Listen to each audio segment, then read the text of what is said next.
For 3 decades, the world's most celebrated specialist looked at Olivia Kensington and saw only limits. Then a delivery driver carrying a cardboard box looked at her foot and saw something move. What happened next will make you question everything you think you know about the word impossible. If this story reaches your heart, hit that like button right now. And drop a comment telling me what city you're watching from. I want to see exactly how far this story travels. Now sit back. This one is going to stay with you. The morning Olivia Kensington turned 30, her assistant sent flowers. 50 white peonies in a crystal vase, arranged by someone at a florist on Fifth Avenue who had never met her, and probably never would. The card read, "Wishing you a wonderful year ahead. The Kensington Group Corporate Team." Olivia read it once, set it face down on the corner of her desk, and went back to the earnings report she'd been reviewing since 5:30 in the morning. She didn't hate birthdays exactly, she'd just stopped expecting them to mean anything. The 42nd floor of the Kensington Group's Manhattan headquarters was quiet at that hour. The cleaning crew had already come and gone, leaving the glass and steel surfaces polished to a mirror sheen, the kind of tidiness that looked architectural rather than human. Olivia liked it best this way. Before the assistants arrived, before the phone started, before the day became a managed performance of authority and composure. In the early morning, it was just her and the city spread out below, still gray and waking, and she could sit at her desk and work without anyone watching to see how she did it. That part mattered more than most people understood. She moved her wheelchair with the practiced efficiency of someone who had done it for so long that the action had become invisible even to herself. Left hand, right hand, a slight lean to turn the corner around her desk. She'd stopped thinking about it sometime in her early 20s, which was around the same time she'd stopped letting herself think about the alternative. The neurologist who'd treated her at 15 had been gentle and thorough and completely certain. So had the one at 19, and the one at 22, and the one her mother had flown in from Munich when Olivia graduated from Harvard Business School, and her mother was still trying to fix things that couldn't be fixed. Spinal cord injury at T6. Incomplete, but the prognosis is clear. She has full upper body function. She will not walk again. That was the sentence her life had been organized around for 15 years before she turned 30. By the time she reached 30, it had been 30, a third of a century. Longer than some of her junior executives had been alive. She pulled up the earnings document on her second monitor and highlighted a discrepancy in the third quarter logistics numbers. Her coffee was going cold. She didn't notice. The accident had happened on a Tuesday in October, which Olivia knew with the kind of precision that only comes from having told the story so many times. To doctors, to journalists, to the board members who'd needed reassurance when she was appointed CEO at 26, that it had become more like a recitation than a memory. She was 8 years old. The family's driver had run a red light 2 blocks from her school. The other car hit them on the passenger side, which was her side, and she'd woken up 3 days later in a hospital with her mother crying at the foot of the bed and a dull, heavy absence in the lower half of her body that she hadn't understood yet. She'd understood it soon enough. Her father, Richard Kensington, had been the kind of man who solved problems. He was the founder of the Kensington Group, a logistics and real estate empire worth $11 billion, and he approached his daughter's injury the way he approached everything, with resources, with strategy, with an absolute refusal to accept that something couldn't be changed if you threw enough money and intelligence at it. The next 12 years involved 3 countries, 7 surgical centers, 15 specialists, 2 experimental nerve regeneration programs that were still in clinical trials, and 1 quietly devastating afternoon in Olivia's senior year of high school when the last doctor her father had hired closed his folder and said, as kindly as he could manage, that they had reached the boundary of what medicine was capable of doing for her. Richard Kensington died of a heart attack when Olivia was 24. She sometimes thought it had broken something in him, that boundary. Not the money or the company. Those were fine. Those she had inherited in full and built past anything he'd imagined. Something quieter. Something he'd never said out loud. She'd inherited that too. The Kensington Group occupied 11 floors of the building on 6th Avenue. The executive suite took up most of the 42nd floor, with Olivia's corner office commanding views in 2 directions, south toward the harbor, east toward Brooklyn.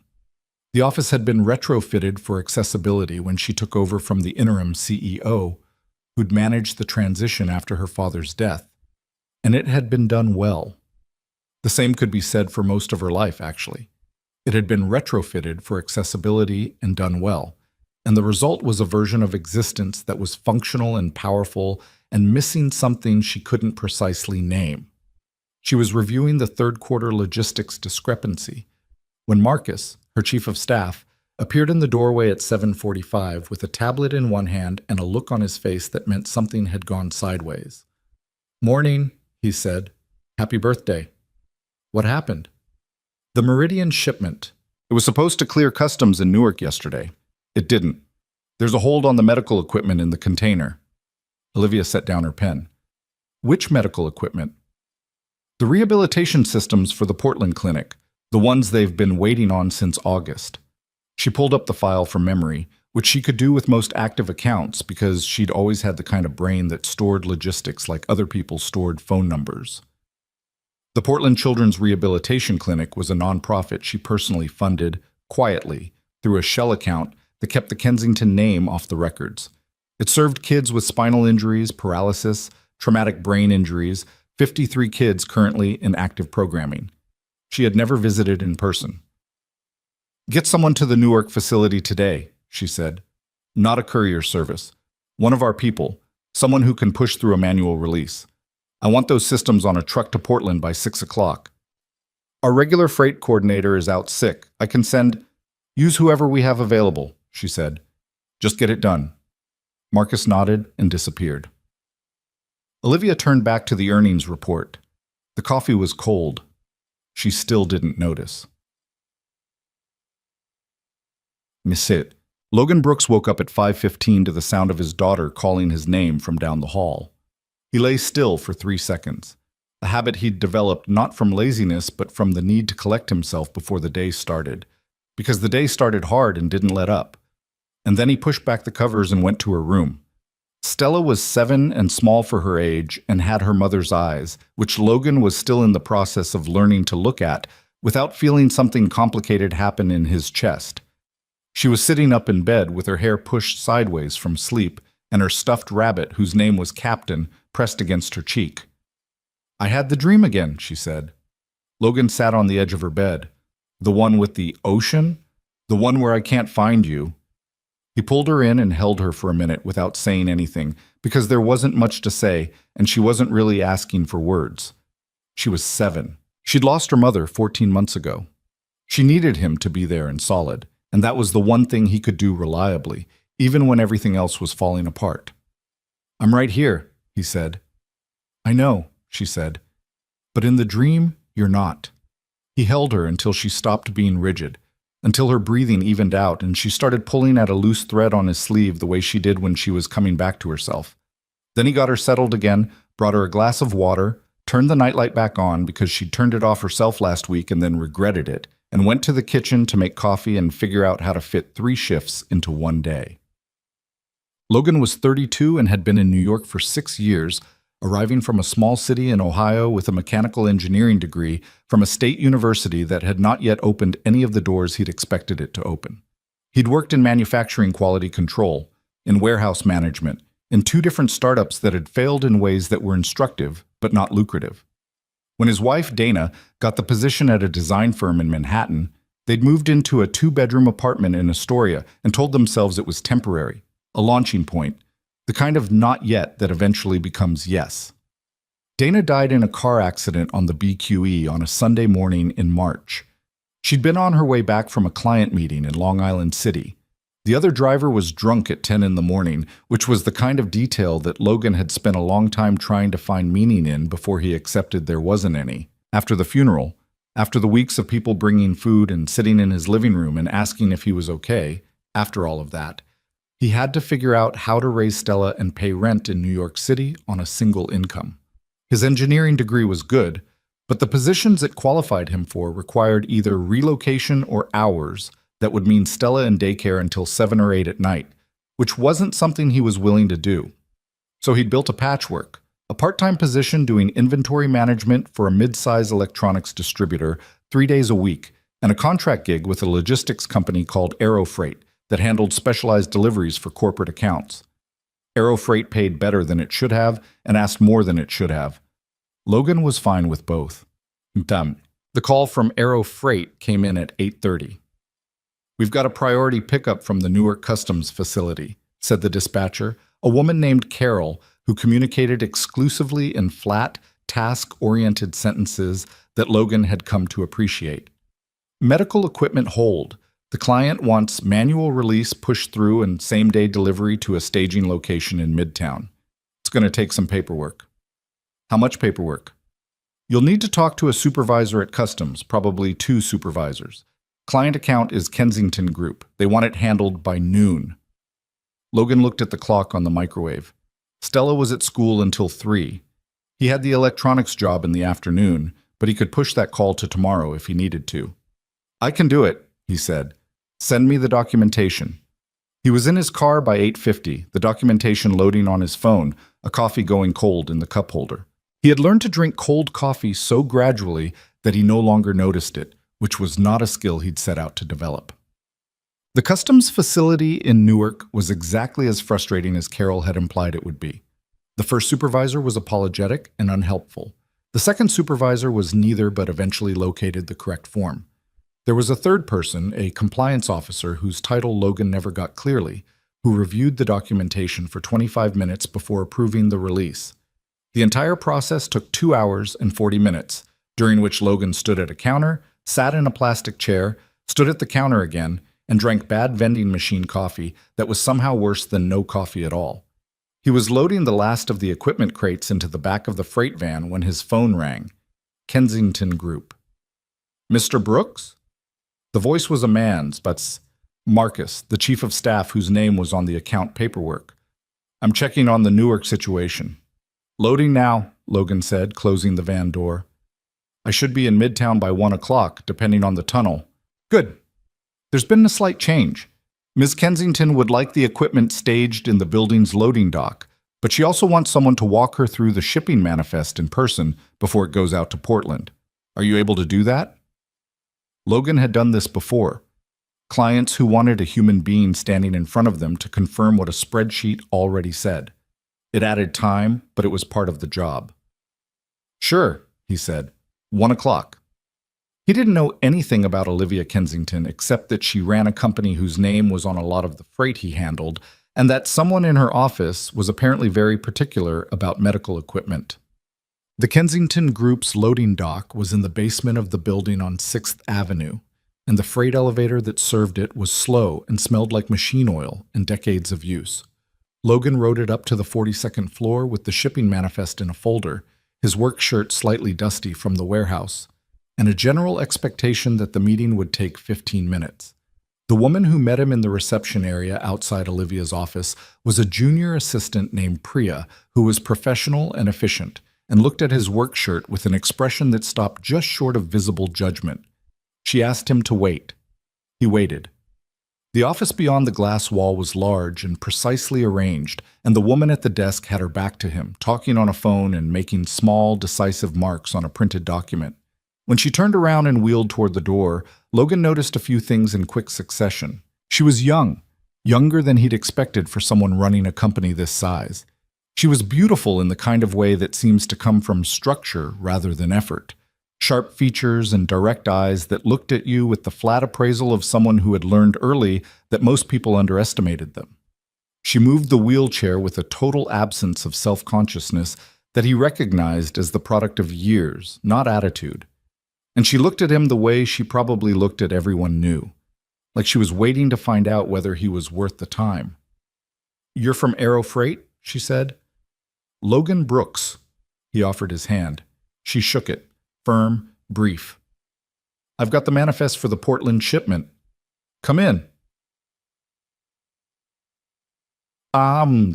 She went through the manifest with the focus of someone who'd been reviewing logistics documents since before she could drive, which Logan suspected was literally true. She asked 2 questions about the customs delay that were better questions than either of the supervisors had asked, and she spotted a discrepancy in the weight listing for one of the crates. A labeling error, minor, but one that could have created problems at the Portland end. "Good catch," Logan said. She glanced up. "It's my job." He was about to respond when it happened. He was standing to the left of her desk, holding the folder, and she shifted in her wheelchair to reach for a pen. A slight forward lean, weight redistributing, and he saw her right foot move. Not a spasm, not an involuntary tremor, a deliberate flex, her toes pressing down, her ankle angling inward the way a foot does when the muscles beneath it are working. It lasted less than 2 seconds. Then her foot was still again, and she was writing a correction on the manifest, and the moment was just gone, sitting there in the air between them like something he might have imagined. He hadn't imagined it. "Your foot moved," he said. She stopped writing. The pause was so precise it felt deliberate. "Excuse me?" "Just now when you leaned forward. Your right foot. You flexed it." The look she gave him was difficult to categorize. It wasn't embarrassment exactly, and it wasn't anger yet. It was something closer to the expression of a person who has heard something before and developed a protective response to it, a kind of patient, preemptive exhaustion. "Mr. Brooks," she said, and the formality in it was a closing statement. "I've been using this wheelchair since I was 8 years old. I've been evaluated by some of the best neurological specialists in the world. I appreciate the observation, but I know what I saw," he said. It came out quieter than he'd intended, and somehow that made it worse. Or better, he wasn't sure. He wasn't trying to argue with her. He wasn't trying to prove something. He just said it because it was true, and he'd never been good at not saying true things. The silence stretched. She was looking at him with those flat, appraising eyes, and he had the uncomfortable feeling that she was deciding something. "The manifest is corrected," she said finally. "You can have the shipment on its way to Portland by 3. "Yes, ma'am." He picked up the folder. He was halfway to the door. "Mr. Brooks?" He turned. Olivia Kensington was sitting very still behind her desk, and whatever she was about to say appeared to cost her something. He could see it in the slight set of her jaw, in the way her hands were resting flat on the desk surface, like she was pressing something down. "When I leaned forward," she said, "what exactly did you see?" He described it carefully without dramatizing it, the way he'd describe a mechanical anomaly in a system he was trying to diagnose. The flex of the toes, the inward rotation at the ankle, the duration, the fact that it had stopped when she settled back. He told her it wasn't subtle he might have questioned, and that it looked like a voluntary movement, not a reflex arc. She listened without interrupting.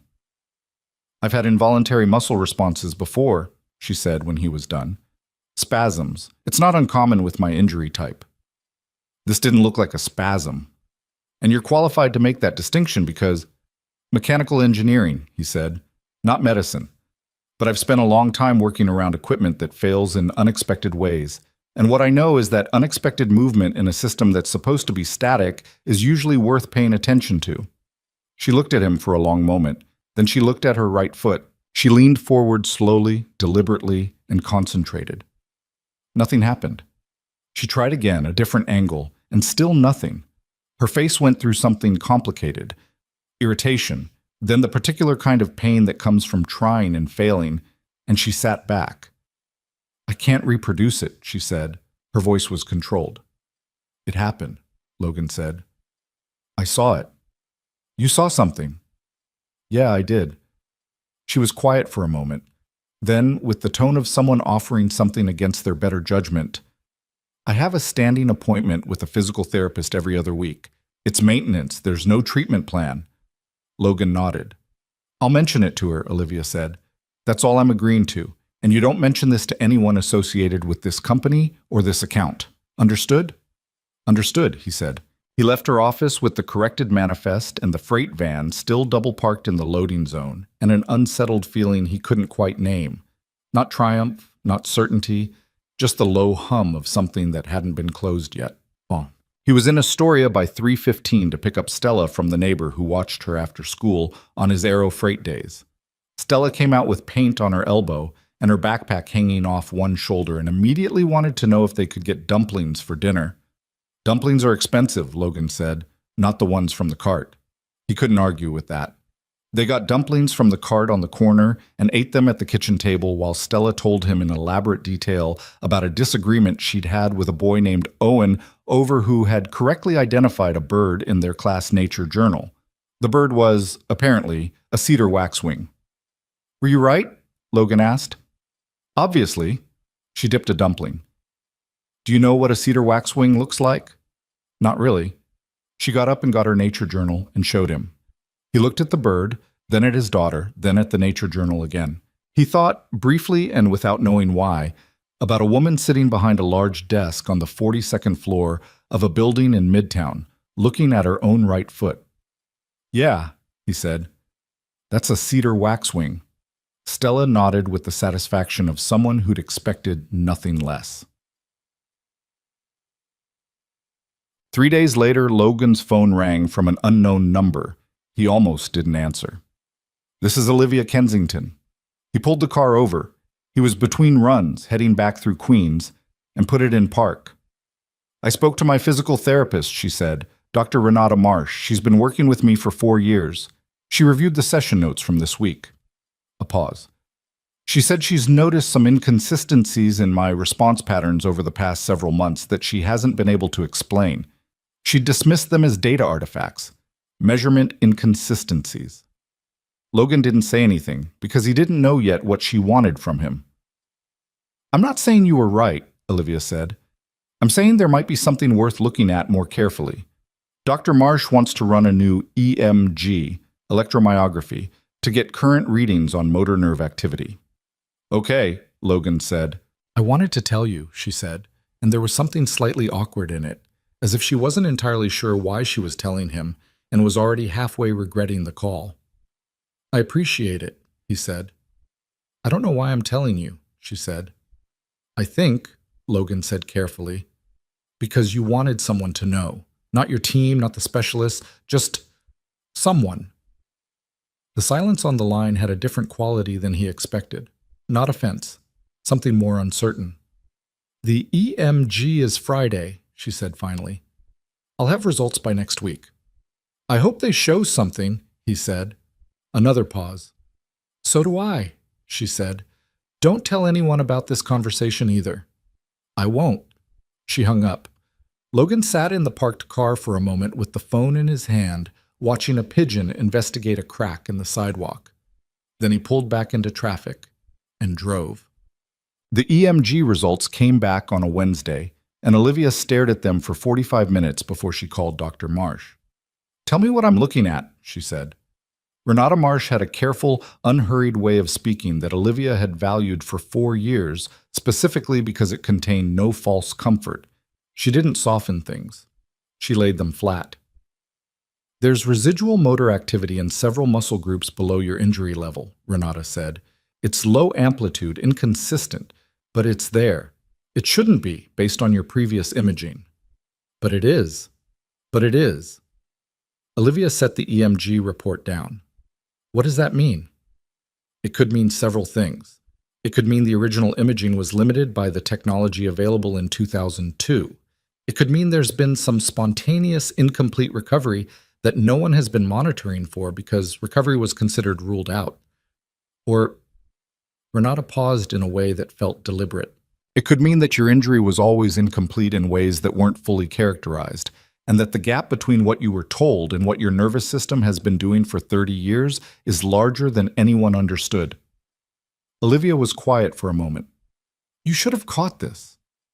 "Yes," Renata said. "I should have been looking more carefully. I'm sorry." It was the honesty that got her, more than the information.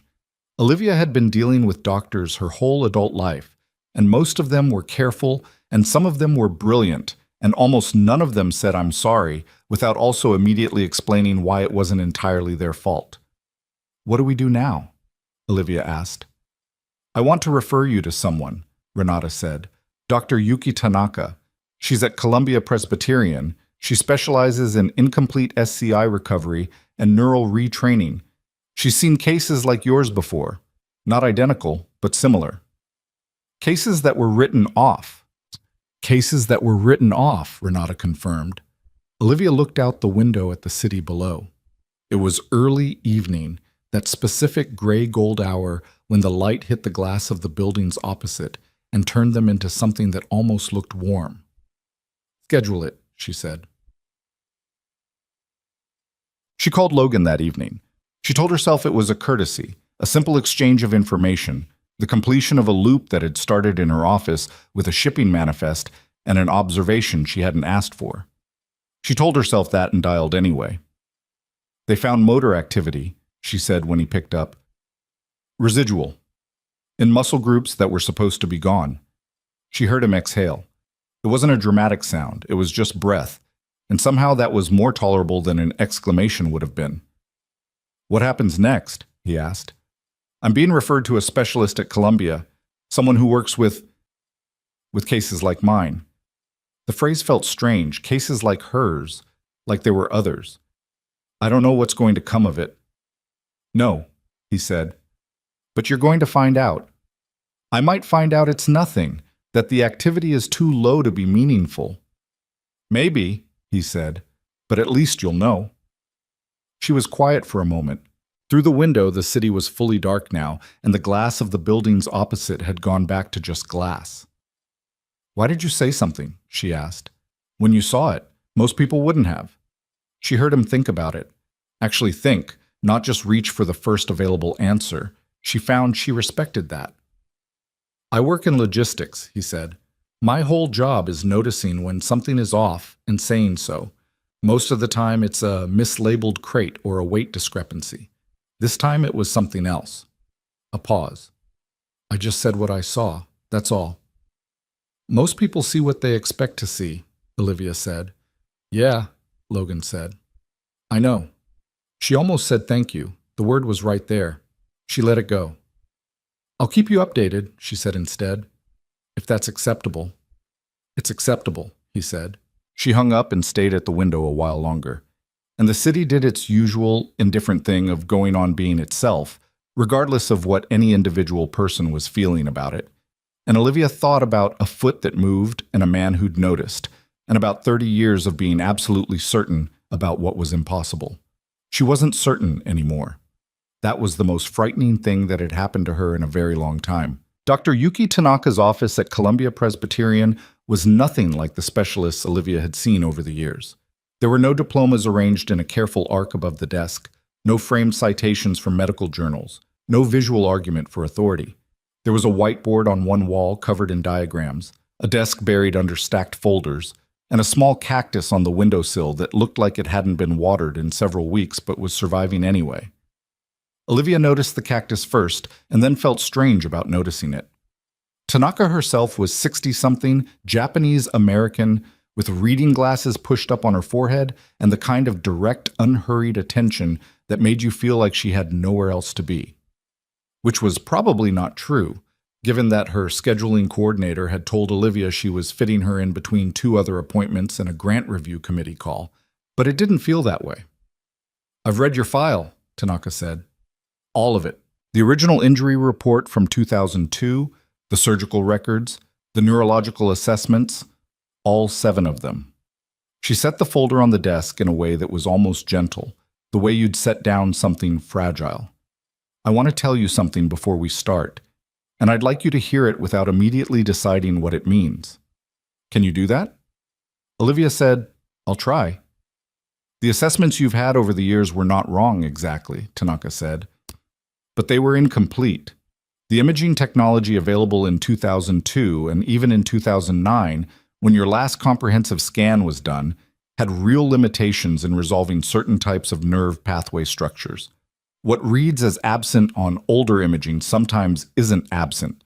It's just below the resolution threshold. You're saying the technology couldn't see it. I'm saying the technology available at the time may not have been able to see all of it." Tanaka paused. "Your injury is at T6, incomplete, which was correctly identified. What was not correctly identified, or more precisely, what was never revisited with current technology, is the extent of preserved pathway integrity below the lesion site." Olivia was quiet. She had a practiced stillness that she'd developed over years of sitting across from people who had news for her, and she used it now. The kind of stillness that looks like calm but is actually just a body holding itself very tightly. I want to do a full imaging workup, Tanaka continued. MRI, updated EMG mapping, and a transcranial magnetic stimulation study. The TMS will give us a much clearer picture of which motor pathways are actually functioning versus dormant. It takes about 3 hours total. And then? And then we'll know what we're actually working with. Not what was assumed 20 years ago, what's actually there now. Olivia looked at the cactus on the windowsill, then at Tanaka. I've been told what I'm working with many times, she said. It tends to end the same way.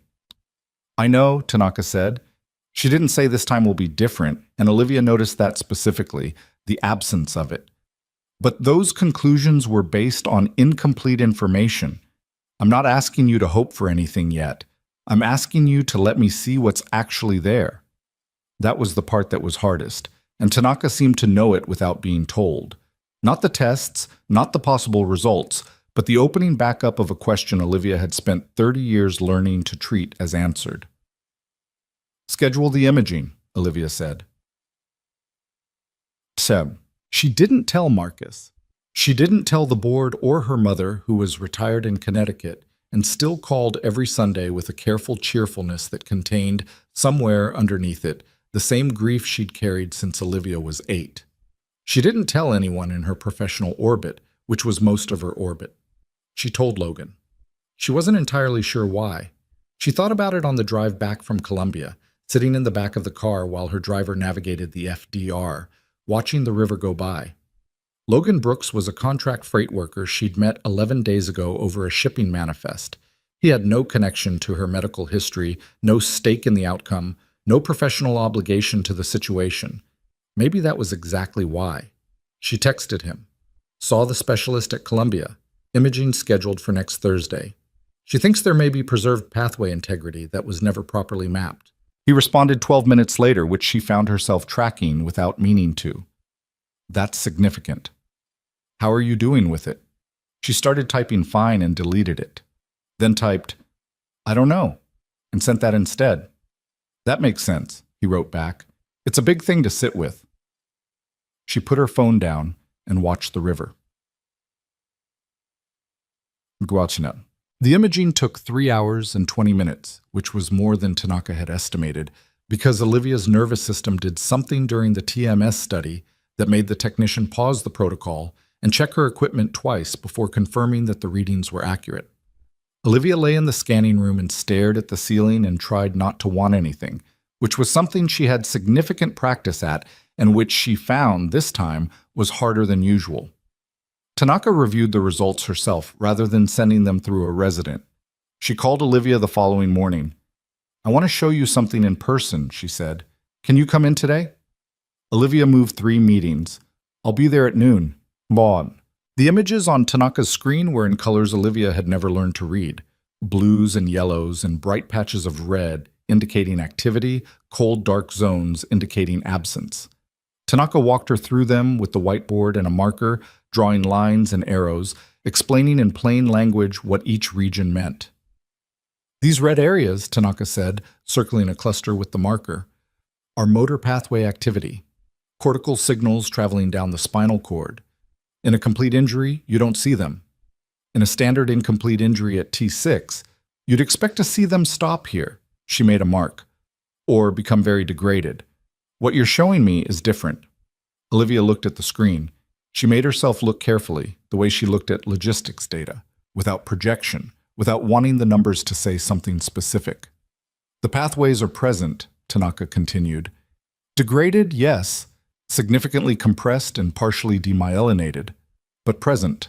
There are functioning motor signals reaching muscle groups in your lower extremities that have not been stimulated or exercised in 3 decades because everyone assumed they weren't there. The room was very quiet. What does that mean in practical terms? Olivia said. Tanaka sat down. It means that with the right rehabilitation protocol, and I want to be honest with you that it would be intensive and long and not guaranteed, there may be real possibility for functional recovery. Not theoretical, real. She paused. I can't promise you walking. I want to be absolutely clear about that. What I can tell you is that I've seen patients with similar pathway profiles achieve significant functional gains with aggressive neural retraining therapy. How significant? One patient could wiggle her toes when she started. After 18 months, she was walking with forearm crutches. Tanaka watched Olivia's face. Another patient had a less responsive pathway structure and achieved standing tolerance, but not ambulation. I don't know yet where you fall on that spectrum, but I know you're not where anyone told you you were. Olivia was looking at the screen, at the bright red patches that were, apparently, her own nervous system doing something it wasn't supposed to be doing. My entire life, she said slowly, has been built on the assumption that this doesn't change. I know. My company, my routines, everything about how I move through the world. She paused. I'm not saying I don't want it. I'm saying I need you to understand what you're asking me to dismantle. Tanaka nodded. I do understand. And you don't have to decide anything today.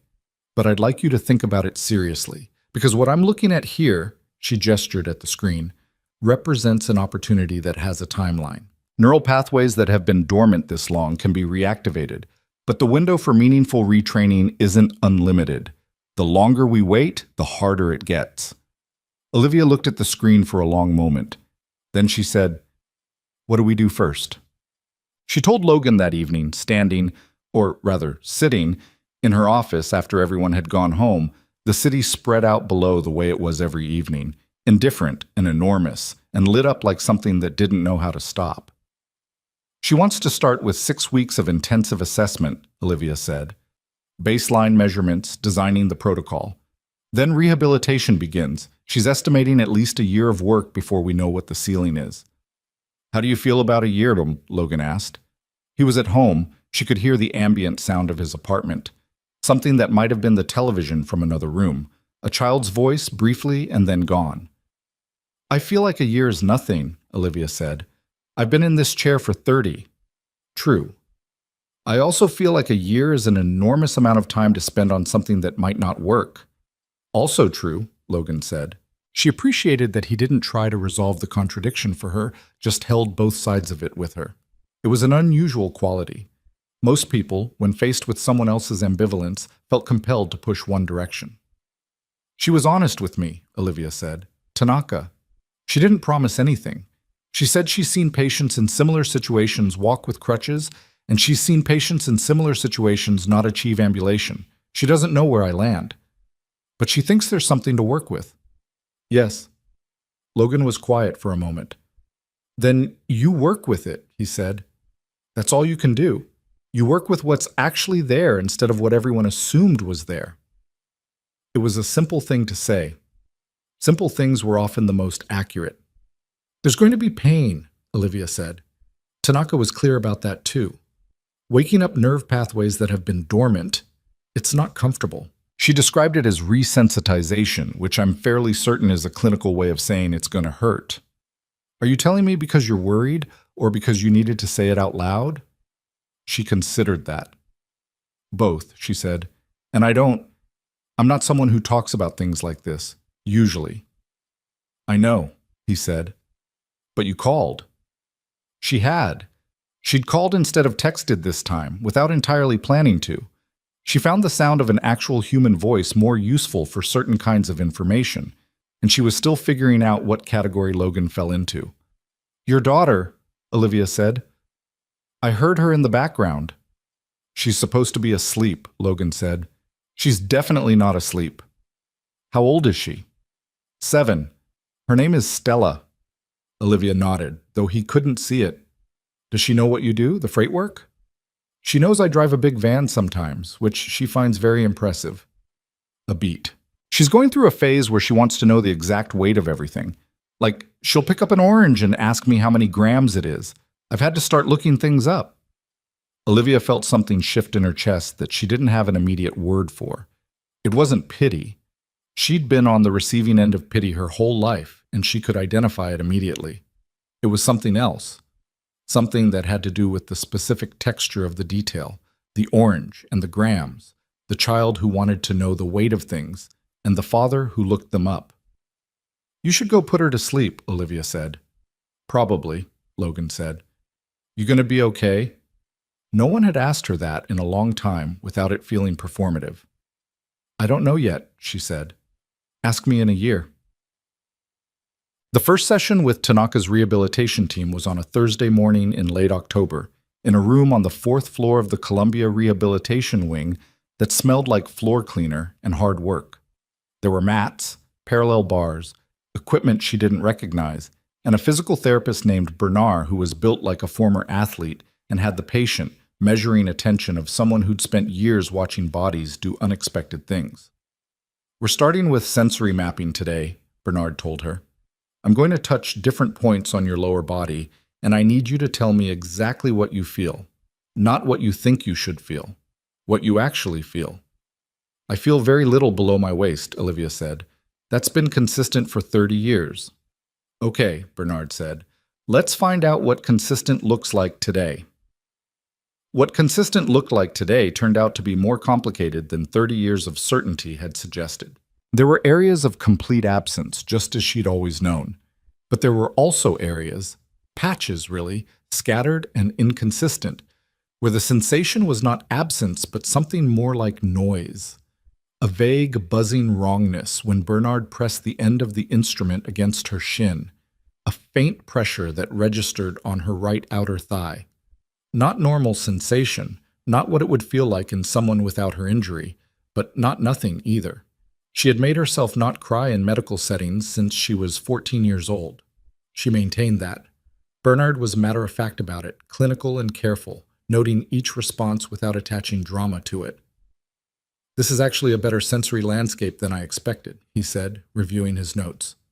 "There are gaps, but the pattern of preserved sensation is consistent with Dr. Tanaka's imaging findings." "What does that mean for the protocol?" "It means we have more to work with than a blank slate," he said. "We're going to start with electrical stimulation to the residual motor pathways, gentle, to establish baseline response, and parallel that with sensory integration work. The goal in the first 6 weeks is to remind your nervous system that it has these pathways. You've been spending 30 years not sending signals down them." "Because I was told there was nothing to receive them." "Right," Bernard said. "We're going to test that assumption pretty aggressively." The electrical stimulation, when it started, was strange rather than painful. A deep, unfamiliar sensation that sat somewhere between tickle and ache, nothing like the surface sensation she had limited access to. It felt like something waking up that had been asleep for a very long time and was not particularly happy about being disturbed. She stayed for 2 hours. When she came out to the parking area where her driver was waiting, she sat in the back of the car for several minutes without telling him to go anywhere, just sitting with the strange new hum in her lower body that was still there, faint but present, like a signal from a radio station that was very far away. She texted Logan. "First session done." "Strange. Not bad, just very strange." He responded, "Strange is progress. Strange means something moved." She looked at the message for a moment. Then she put her phone in her bag and told her driver to go. I saw 4 weeks into the protocol, she had her first involuntary leg movement during a stimulation session, a real one, not the small toe flex that Logan had caught in her office, but a full extension of her right knee that surprised her and Bernard both, and that she followed immediately by bursting into laughter that surprised her most of all. She couldn't remember the last time she'd laughed involuntarily. It had just come out. The shock of it, the pure strangeness of her own knee doing something unexpected, and Bernard's face in the moment of it, which had gone briefly unprofessional with something that looked a lot like delight before he composed himself and started writing notes. "Sorry," she said, still catching her breath. "Don't apologize for that," Bernard said. "That's the first voluntary adjacent motor output we've seen. It means the pathway carried the signal." "It surprised me," she said. "That's what we're going for." She called Logan that evening and told him about the knee and the laughter, and he laughed too. A short, genuine sound that she'd heard a few times now, and had come to recognize as different from his polite laugh, which was also real, but had a measured quality that this one didn't. "Involuntary laughter in a rehab session," he said. "That's a good sign." Bernard seemed pleased. "He should be." A pause. "How are you actually doing? Not the technical part, the rest of it." She thought about it honestly, the way she found herself doing more with him than with most people, which was still something she was in the process of getting used to. Tired, she said. The sessions take more out of me than I expected. Not physically. I mean, physically too, but it's more than that. It's like carrying something I didn't know I was carrying. 30 years of being told the story was finished, he said. She paused. That's a precise way to put it. You've been running a company and managing your life and doing all of it in a way that accounted for the story being finished. And now the story isn't finished, and everything you built assumes it is. Yes, she said. That. She shifted in her chair. I had a meeting with 2 board members last week who were trying to push through an executive restructuring proposal that I've been blocking for 8 months. And I'm sitting across from them thinking, they have no idea. They're moving pieces around a board, and I'm trying to work out whether my nervous system can learn to send a signal to my right knee. What'd you do about the board members? Block the proposal again. It's a bad proposal. She paused. I'm very good at my job. I know, he said, and the straightforwardness of it, the absence of flattery or qualification, settled into her in a way that she'd stopped trying to analyze. They talked for another 40 minutes, longer than either of them had planned. He told her about a difficult pickup that had gone sideways when a client's loading dock foreman had provided the wrong address, and Logan had ended up in the wrong industrial park in Jersey City, in the rain. She told him about a junior analyst who'd sent a merger memo to the wrong distribution list, and how she'd spent an hour managing the fallout with a calm she did not genuinely feel. He talked about Stella, who had apparently decided she wanted to learn chess and had beaten him twice already, using a strategy she claimed to have invented herself. She's 7, Olivia said. I know, Logan said. It's humbling. When she hung up, it was past 10:30. She hadn't eaten dinner. She hadn't noticed. She sat in the quiet office.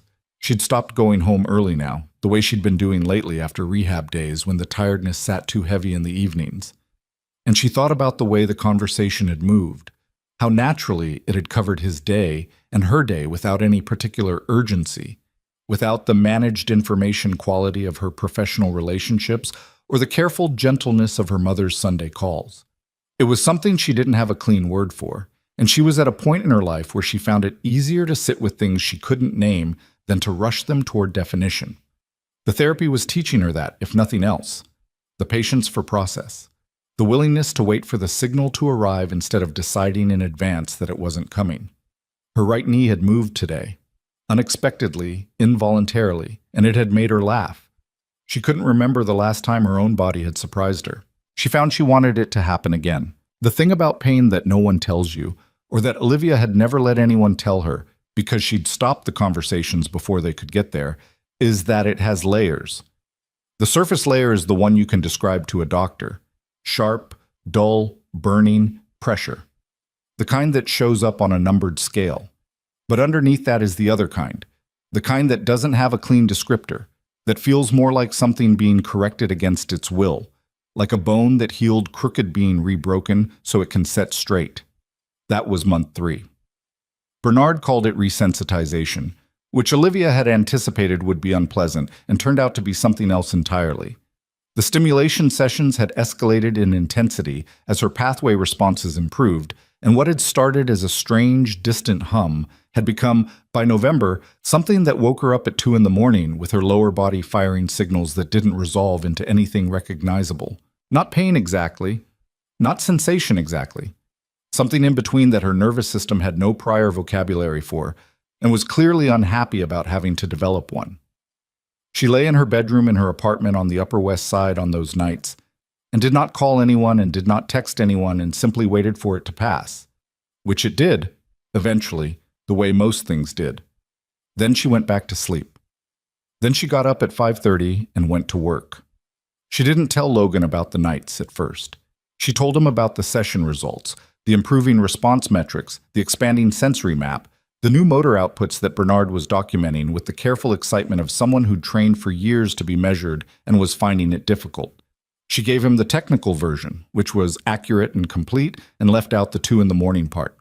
He let her do that for about 3 weeks. Then one evening she called him and started explaining the latest EMG comparison data. And he said quietly, "Olivia, how are you sleeping?" She stopped mid-sentence. "Fine," she said. That was a very fast answer. She shifted the phone to her other ear. Outside, the city was doing its November thing, gray and damp and loud in a way that was different from summer loud, more compressed, everyone moving faster. I wake up sometimes. It's a side effect of the stimulation protocol. Tanaka said it's normal. Normal doesn't mean easy. No, she said. It doesn't. Are you eating? I'm eating. Are you eating like a person or eating like a CEO? She almost smiled. What's the difference? A person eats a meal. A CEO eats something from a container while reviewing a document and counts it as a meal. I had lunch today, she said. It was... She paused because she was genuinely trying to remember something with rice. That's very specific. I was in a meeting. He was quiet for a moment in the way that wasn't judgment, just taking something in. She'd learned to read his silences by now, the same way you learn to read the pauses in a conversation with someone you've been talking to for 2 months, longer than she'd initially expected this to go on. You don't have to give me the good version, he said. I'm not going to panic if you tell me it's hard. She was quiet for a moment. It was a simple thing to say, and it hit harder than it should have. It's hard, she said. Some nights it's very hard, and I don't know exactly what I'm doing it for. And then in the morning I go to the session, and Bernard shows me an output reading that's 15% stronger than it was last month, and I remember. But the nights are difficult. Thank you for telling me, Logan said. Don't make it a thing. I'm not making it a thing. I'm just... A pause. I know what those nights are like. When you're up at 2 in the morning and it's just you and whatever the hardest version of your current situation is, I know what that's like. She thought about what she knew of his history.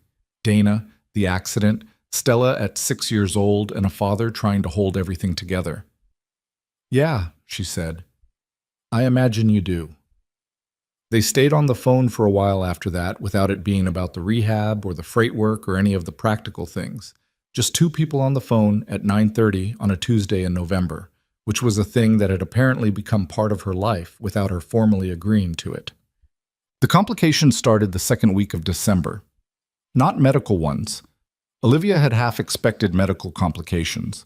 A plateau in the pathway response, a setback in motor output, something quantifiable that she could problem-solve her way around. What she hadn't anticipated was the other kind.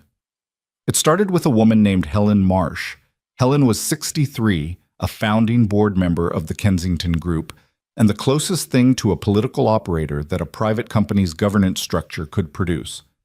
She had voted to confirm Olivia as CEO at 26, with what she had described at the time as confidence in Olivia's capability, a sentence that had always contained in Olivia's hearing and implied despite everything.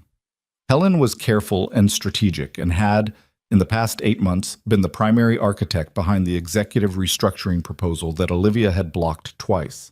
Helen requested a private meeting on a Thursday afternoon with an agenda item listed as executive continuity planning, which was a phrase that could mean several things, and in Helen's vocabulary meant specifically the one Olivia liked least.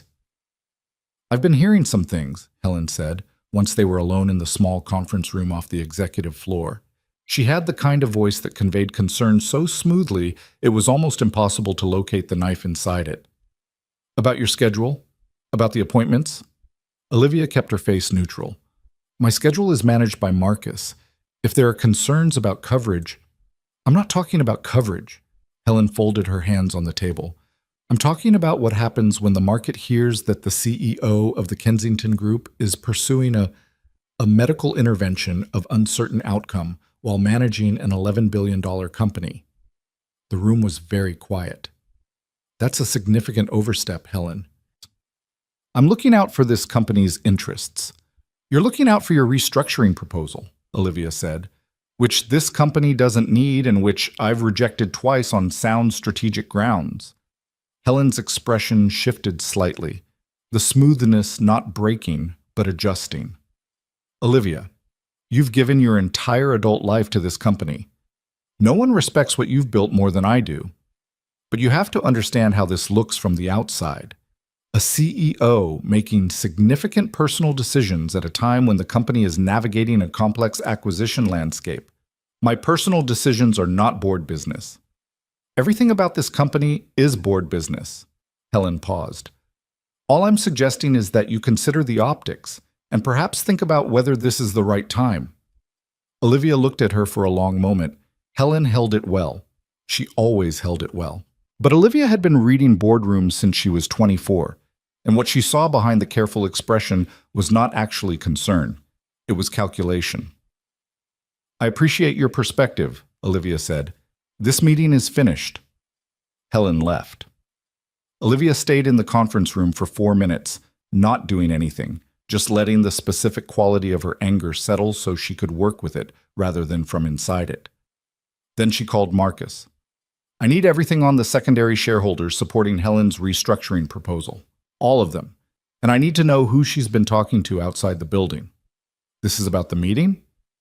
Just get me the information. She told Logan about it that evening, because she'd apparently developed the habit of telling Logan about things, which was strange and also, she was starting to understand, not strange at all. She's trying to use the rehab against you, he said. She's trying to use the uncertainty against me, Olivia corrected. The rehab specifically isn't the problem. It's the narrative she can build around it. CEO pursuing unproven medical treatment, distracted from business, making decisions that prioritize personal outcomes. She paused. It's a playbook. I've seen it used before. Not against me, but I've seen it. What are you going to do? What I always do, Olivia said. Remove the leverage.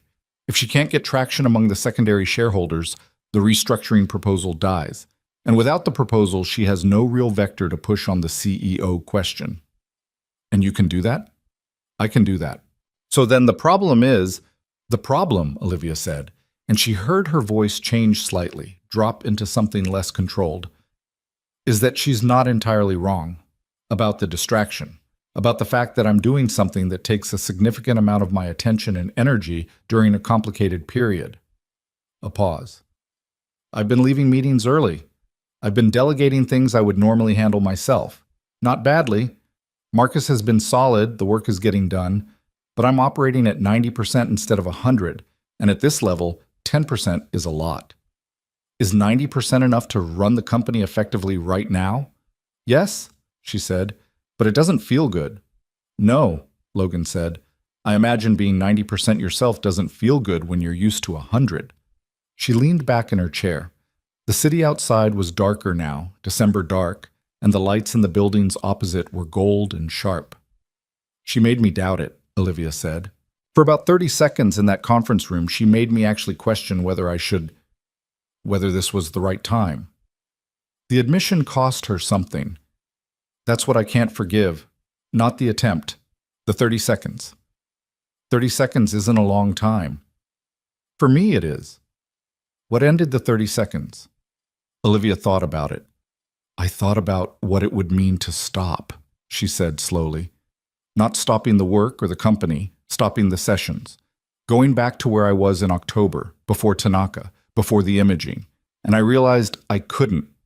Not because I was certain it would work, but because I couldn't be the person who looked at that imaging data, at those pathways that are actually there, and chose to leave them alone. I couldn't be that person. Logan didn't say anything for a moment. I need to ask you something, he said, and I need you to not immediately give me the version where you're fine. Ask. Are you doing this because you want it, or because stopping would feel like surrendering to Helen? It was a sharper question than she'd expected, and she sat with it for a moment because it deserved that. Both, she said finally. I want it. I have wanted to walk since I was 8 years old, and I buried that wanting because wanting impossible things is a particular kind of torture, and I didn't want to live tortured, but I want it, and now there's also the part that won't surrender to Helen. Both are real. Good, Logan said. Both are allowed. The discovery happened on a Tuesday. Logan was doing a routine account review for a medical equipment client, one of Aero Freight's steadier accounts, a company called Meridian Medical Logistics that handled hospital-grade rehabilitation systems. when he noticed something in the shipping records that didn't line up. It was small, the kind of thing that only registered because he was specifically familiar with the Kensington account and its related medical shipments. A sub-batch of sensory neural mapping equipment had been shipped to a neurology consulting firm in 2009. The consulting firm was listed as conducting an independent assessment for a private client. The shipping address corresponded to the building where Olivia had received her last comprehensive neurological evaluation, the one in 2009 that had confirmed definitively that her prognosis was unchanged. He cross-referenced it from 3 different angles, which took the better part of an evening after Stella was asleep, sitting at the kitchen table with his laptop and the coffee that was going cold. The consulting firm had since dissolved, but the equipment that had been shipped to it in 2009, the equipment meant for comprehensive neural pathway mapping, had a return shipment recorded 14 days later, unopened. The equipment had never been used. He stared at the screen for a long time. He didn't want to be wrong about this. He especially didn't want to be wrong in a way that handed Olivia a different kind of pain. The kind that came from believing something had been done to you deliberately when it was really just incompetence or logistics or a chain of small human errors. He looked at it again from every angle he could access. The shipment records were clear. The equipment was returned. The assessment had been billed to a private account, one he couldn't fully trace because the consulting firm's records had been archived into a data structure that he didn't have access to. But the billing records he could see showed a fee paid to a neurologist whose name appeared twice in Olivia's file as a secondary consultant. He didn't want to call her at 11:30 at night. He sat with it until midnight and then called her anyway, because she was the kind of person who needed to know things, and this was something she needed to know. She answered on the second ring. "Logan, were you asleep?" "No, what happened?" He told her carefully, the way he always told her things, without dramatizing, without certainty beyond what the evidence actually supported, laying it flat. The equipment shipment, the return record, the billing, the neurologist's name. The silence on her end was longer than usual. "The assessment was in October 2009, she said. Her voice was very controlled. "I remember it. I flew to Boston. I was there for 2 days. They told me they'd run every relevant test. The neural pathway mapping equipment was delivered and returned unused," Logan said. "That doesn't prove deliberate omission. It could be that they had their own equipment and the shipment was redundant. It could be..." "Who paid for the assessment?" Olivia said. Logan hesitated. "I don't have full access to the billing records, but from what I can see..." "Logan." Her voice was still controlled, but there was something underneath it now, something hard and pressurized. "Who commissioned the assessment?" He looked at his screen. The partial billing record had an account code he'd been able to partially decode through the Meridian records. The account was flagged as a corporate client referral. The corporate client had a code he recognized from the Kensington Group's vendor records. "It came through a Kensington Group account," he said.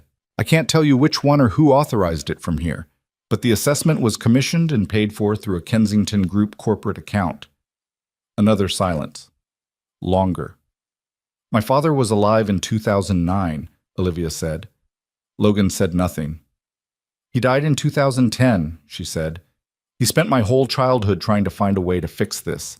By 2009, he would have been..." She stopped. "I don't know what he would have been. I don't know what that means. I don't know if it means anything." "You need someone who can access the full records," Logan said. "An attorney.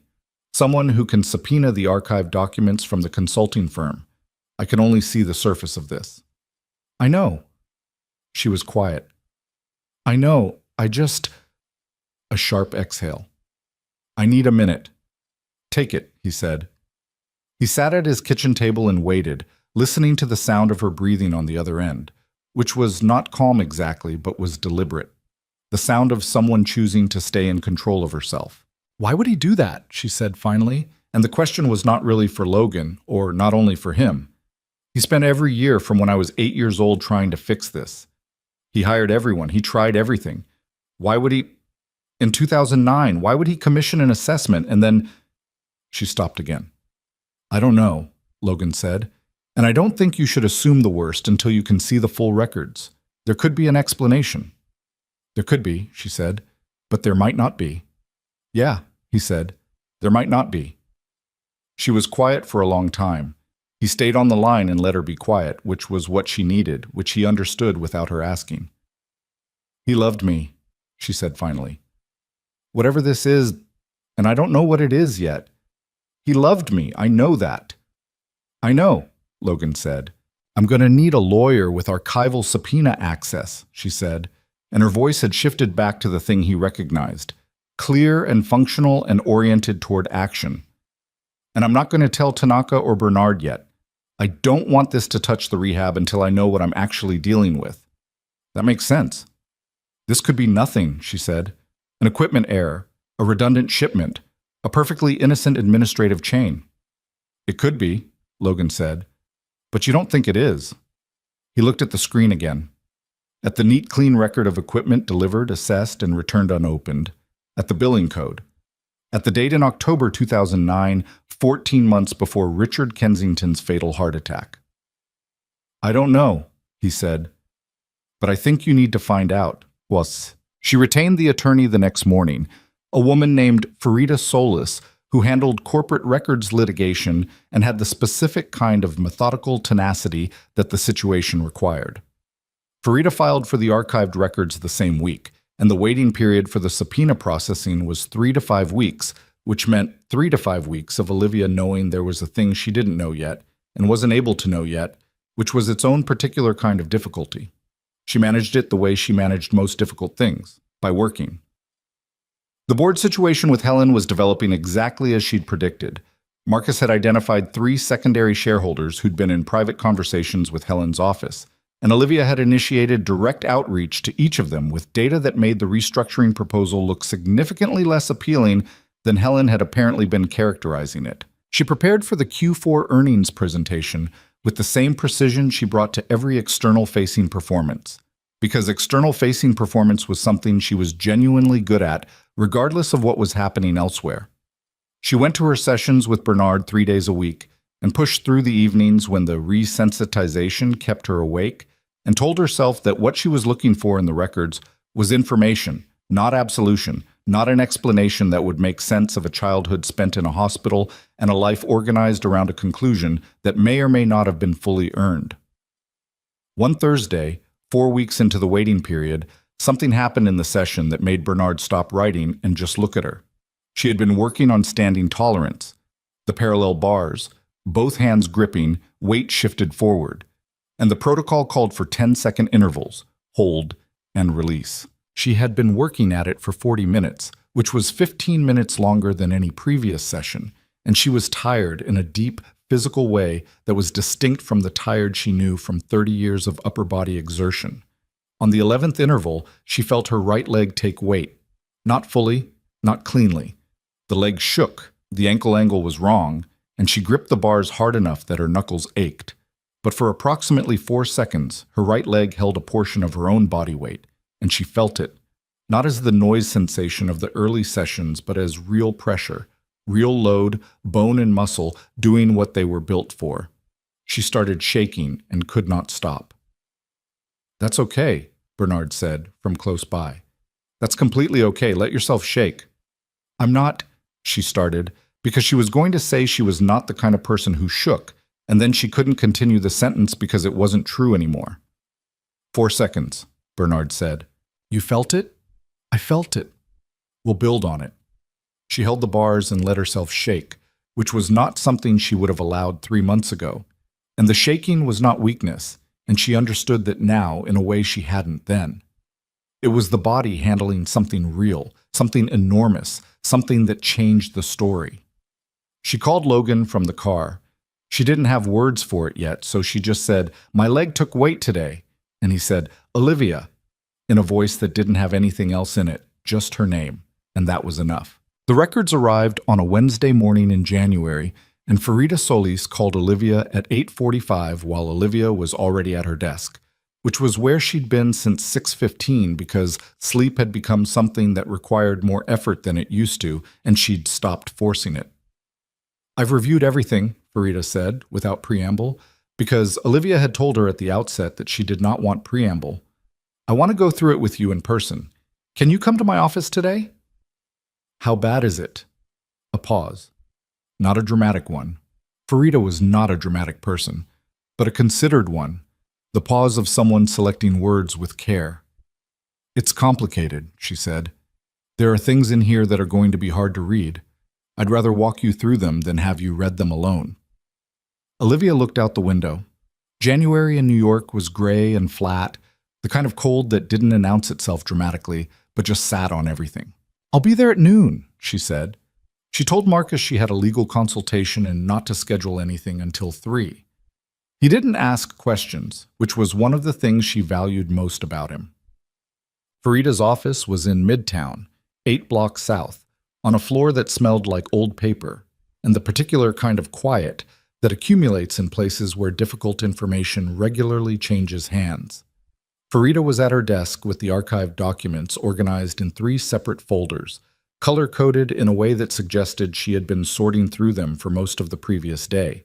She walked Olivia through them methodically. The first folder contained the 2009 assessment records from the Boston consulting firm, the full internal documentation, not the summary report that Olivia had received at the time. The second folder contained billing records. The third contained correspondence. It was the correspondence that was difficult. The neurologist who had conducted the 2009 assessment was named Dr. Philip Hartwell.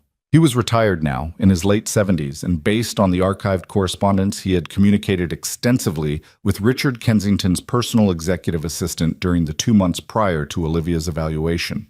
The emails were formal and careful in the way that suggested both parties understood the weight of what they were discussing. The content was this. Richard Kensington had engaged Dr. Hartwell not to conduct an open-ended comprehensive assessment of Olivia's neural pathway status, but to confirm a specific conclusion. The language in the initial engagement letter was precise enough to be almost admirable in its clarity. What Richard wanted was a definitive final assessment that would allow Olivia to close the chapter on treatment possibilities and focus her considerable abilities on building her life and her career. He believed that continued hope for physical recovery was preventing Olivia from accepting her circumstances and achieving the psychological stability he felt she needed. He had paid to be told one final time that there was nothing to find, and Dr. Hartwell, whether out of professional agreement or financial motivation or some combination of the two, had structured the evaluation accordingly. The neural pathway mapping equipment, the kind that might have identified exactly what Tanaka's current imaging had shown, had been delivered to the facility and returned unused. The assessment had been conducted using the older methodology, the same one that had already been used 7 times before, and had reached the same conclusion. Olivia sat across from Farida and read the correspondence twice. She was not shaking. She had used up her shaking apparently in Bernard's rehabilitation room in December, because now she felt very still and very cold in a way that was not temperature. "He loved me," she said when she was done. It was the same thing she'd said to Logan 3 weeks ago on the phone at midnight, and it was still true, and it still didn't resolve anything. "From everything in these records," Farida said carefully, "it's clear that he believed he was acting in your best interest. The correspondence with his personal assistant includes references to watching you struggle after previous treatments that failed. He wrote," she found the page, "that he couldn't watch her hope and lose anymore, that the hope itself was the thing destroying her." Olivia looked at that sentence for a long time. "He was wrong," she said. "Yes," Farida said. "He was wrong. He thought he was protecting me." "Yes. And he took the decision out of my hands." Her voice was still flat, still controlled, but there was something underneath it that she was managing with considerable effort. "At 31 years old, he decided I couldn't be trusted to handle the possibility. He decided the kindest thing was to make the decision for me." She set the page down. "And then he died. And I spent 13 more years in that chair running a company and thinking I'd made peace with something that didn't need to be made peace with." Farida let her sit with it. She didn't try to redirect or reframe, just let the weight of it occupy the room for a moment without rushing to clear it away. "What are my options?" Olivia asked finally. "Dr. Hartwell is retired, but he holds an active medical license. There's a case to be made to the medical board. Whether you want to pursue that is entirely your decision, and I won't advocate for either direction." Farida folded her hands. What I would say is that the record is now documented and preserved. Whatever you choose to do with it, you have it. Olivia nodded. She took the third folder, the correspondence, and held it in her lap. I need a few days with this, she said. Of course. She left Farida's office and sat in the back of her car and did not direct her driver anywhere for 6 minutes.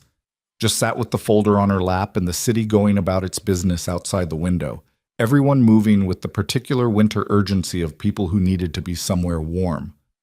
She thought about her father. Not the CEO, not the empire builder, not the man who had hired 12 specialists over 15 years, but the specific man she remembered from before the accident, who used to take her to the park on Sunday mornings and let her ride on his shoulders, and who had, by her account, genuinely fallen apart when she woke up in that hospital bed at 8 years old. She thought about what it must have felt like, in 2009, to watch a daughter who'd been through a dozen failed treatments make herself into something extraordinary anyway, to look at her and decide that hope was the enemy, that the most loving thing you could do was close the door. He had been wrong, and he had loved her. Both of those things were completely and permanently true, and she was going to have to figure out how to live inside that without letting it destroy something she'd spent the last 3 months building. She told her driver to go. She called Logan that evening. She'd thought about not telling him, thought about managing this one privately, the way she managed most things privately. And then she thought about what he'd said to her in early October, standing in her office over a shipping manifest. I just said what I saw. She'd trusted him with the small version of the truth then, and the medium version, and now she trusted him with the real version. She told him everything, the engagement letter, the returned equipment, the sentence about not watching her hope and lose anymore. When she finished, he was quiet for a moment, not the careful quiet of someone formulating a response, but the genuine quiet of someone affected by what they'd just heard. I'm sorry, he said. Not because you need sympathy, because it's a genuinely terrible thing to find out, and you should hear someone say that out loud. A pause. He took something from you. He did, she said. I've been sitting with that all day. And I keep landing in the same place. He thought he was being merciful. He was wrong, and he was selfish, and he was also trying to protect his daughter, and all three of those things are true at the same time. She exhaled. I can't be angry at him the way I would need to be angry at a stranger. He's my father. He's been dead for 13 years. What I can do is not let it define what happens next. That's a harder thing than it sounds. I know. She shifted in her chair. I keep thinking about the conversation with Helen, about that 30 seconds in the conference room when she made me doubt whether I should keep going. And I think my father spent the last year of his life, maybe longer, trying to talk himself into believing that taking this from me was the kind thing. And if I stop now, if I let what he did become the reason I stop, then he was right. Not intentionally right, but right anyway. Logan was quiet again, and then he said, You're not going to stop. No, she said, I'm not. Good. She almost left it there. But there was one more thing, and she found she needed to say it. I don't know how to explain why I keep telling you these things, she said. You're not... we met over a shipping manifest. You're a contract freight worker. I'm aware that's a bizarre sentence. It is kind of a bizarre sentence, Logan said. I have a therapist. I have Tanaka and Bernard. I have Marcus and a legal counsel. I have resources. She paused. And I call you. Do you want me to tell you why? No, she said. Yes, maybe. She could hear him thinking about it the way he thought about most things, actually thinking, not reaching. I think, he said slowly, because I don't need anything from you. Every other person in your life is either someone you employ or someone you're accountable to or someone whose feelings about you you're managing. I'm a guy who noticed your foot move. I don't have a stake in the outcome. She considered that. You have more of a stake than you're giving yourself credit for, she said. You're the reason any of this started. Maybe, he said, but I'm not trying to protect my investment. I'm just here. Here. Such a plain word. She'd heard it 1,000 times in 1,000 contexts, and it had never landed quite the way it landed now. Your daughter, Olivia said. How is she? The shift didn't surprise him. He'd learned by now that she changed subjects when something got too close, and he let her change it. She started chess club at school, he said. She's already convinced that everyone else is playing it wrong. She might be right. She might be. She's been making me play with her every night after dinner, and she's actually good. She doesn't just react, she plans ahead, thinks 3 moves out. He paused, and she heard the specific warmth in it, the thing that happened in his voice when he talked about Stella. Dana was like that, strategic. You'd think she was doing one thing and she was actually doing something else entirely. Olivia was quiet for a moment. He didn't talk about Dana often, not because the subject was forbidden, but because it came up when it came up, and he didn't perform grief and didn't hide it either. She sounds like she was exceptional, Olivia said. She was difficult and funny and absolutely certain she was right about everything, Logan said. So yeah, exceptional. 3 days after she read the records, Olivia went to see her mother. Eleanor Kensington was 71 and lived in a house in Connecticut that she'd moved to after Richard died. A large, quiet house with a garden that she tended with the focused, unhurried attention she'd never quite had time for during the years of corporate life and specialist appointments, and the relentless forward motion of a family defined by its capacity to deal with things. Olivia hadn't told her mother she was coming. She'd simply driven up on a Saturday morning, which was something she almost never did. She called, she scheduled, she managed the relationship with the same structure she brought to everything. Showing up unannounced was not part of her repertoire. Eleanor opened the door and looked at her daughter for a moment without speaking. Then she stepped back and held the door open. They sat in the kitchen with coffee that Eleanor made herself because she never used the pod machine Richard had bought and used to call modern progress. And the kitchen was warm and smelled like whatever she'd been baking that morning. And Olivia sat across from her mother at the table where she'd eaten 1,000 meals growing up and said, I need to tell you what I found. She told her, all of it. Her mother sat across from her and listened with very still hands and a face that went through things that Olivia tried not to analyze too closely, because Eleanor Kensington's face when it was managing something difficult was a private thing that deserved to be treated as private. When Olivia finished, her mother was quiet for a long time. I didn't know, Eleanor said. I believe you. I knew he was... She stopped. By 2009, he was frightened. Not of losing the company, of watching you. He told me once that he thought he was running out of ways to fix things, and that maybe trying to fix things was making it worse. I didn't understand what he meant. I thought he was talking about his own emotional state. She looked at her coffee cup. I didn't understand what he was planning. He thought he was being kind, Olivia said. He was wrong. Yes. Eleanor looked up. Are you angry? Yes, Olivia said. In layers.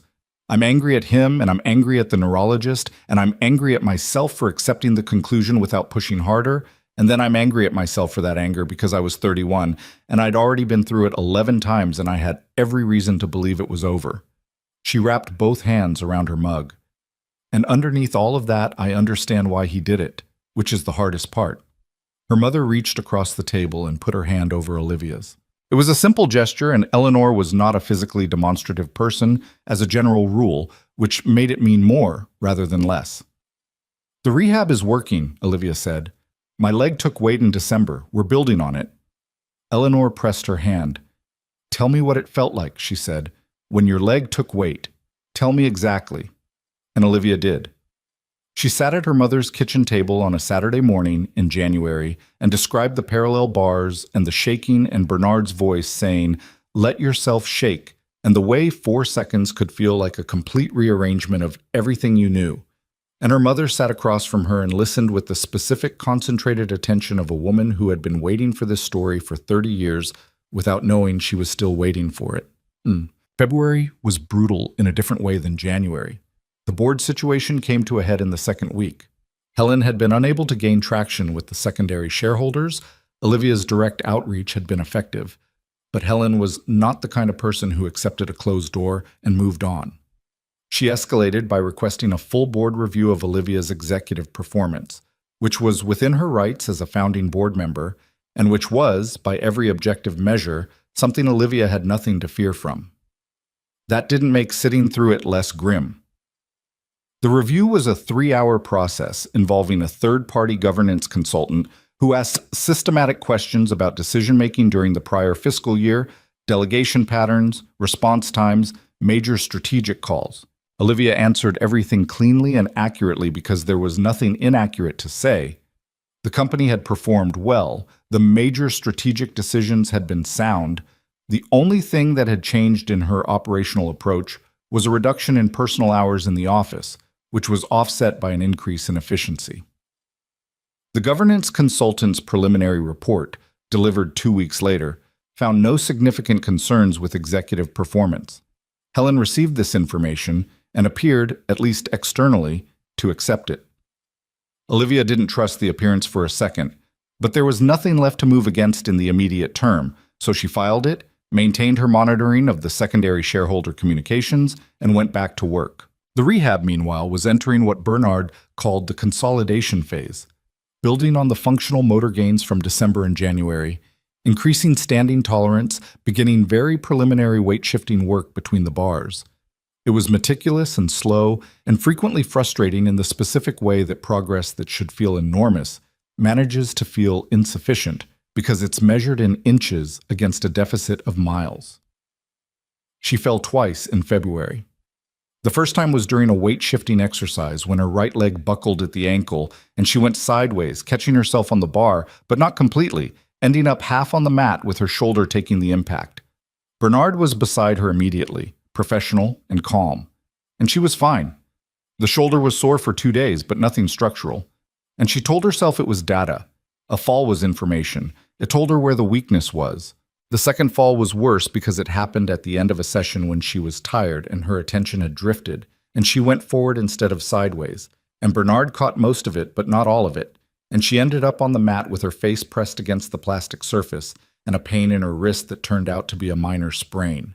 She lay on the mat for a moment without moving, not because she was hurt beyond the wrist, but because she was tired in a way that the mat seemed like a reasonable place to be tired. "Take a minute," Bernard said from beside her. "I'm fine."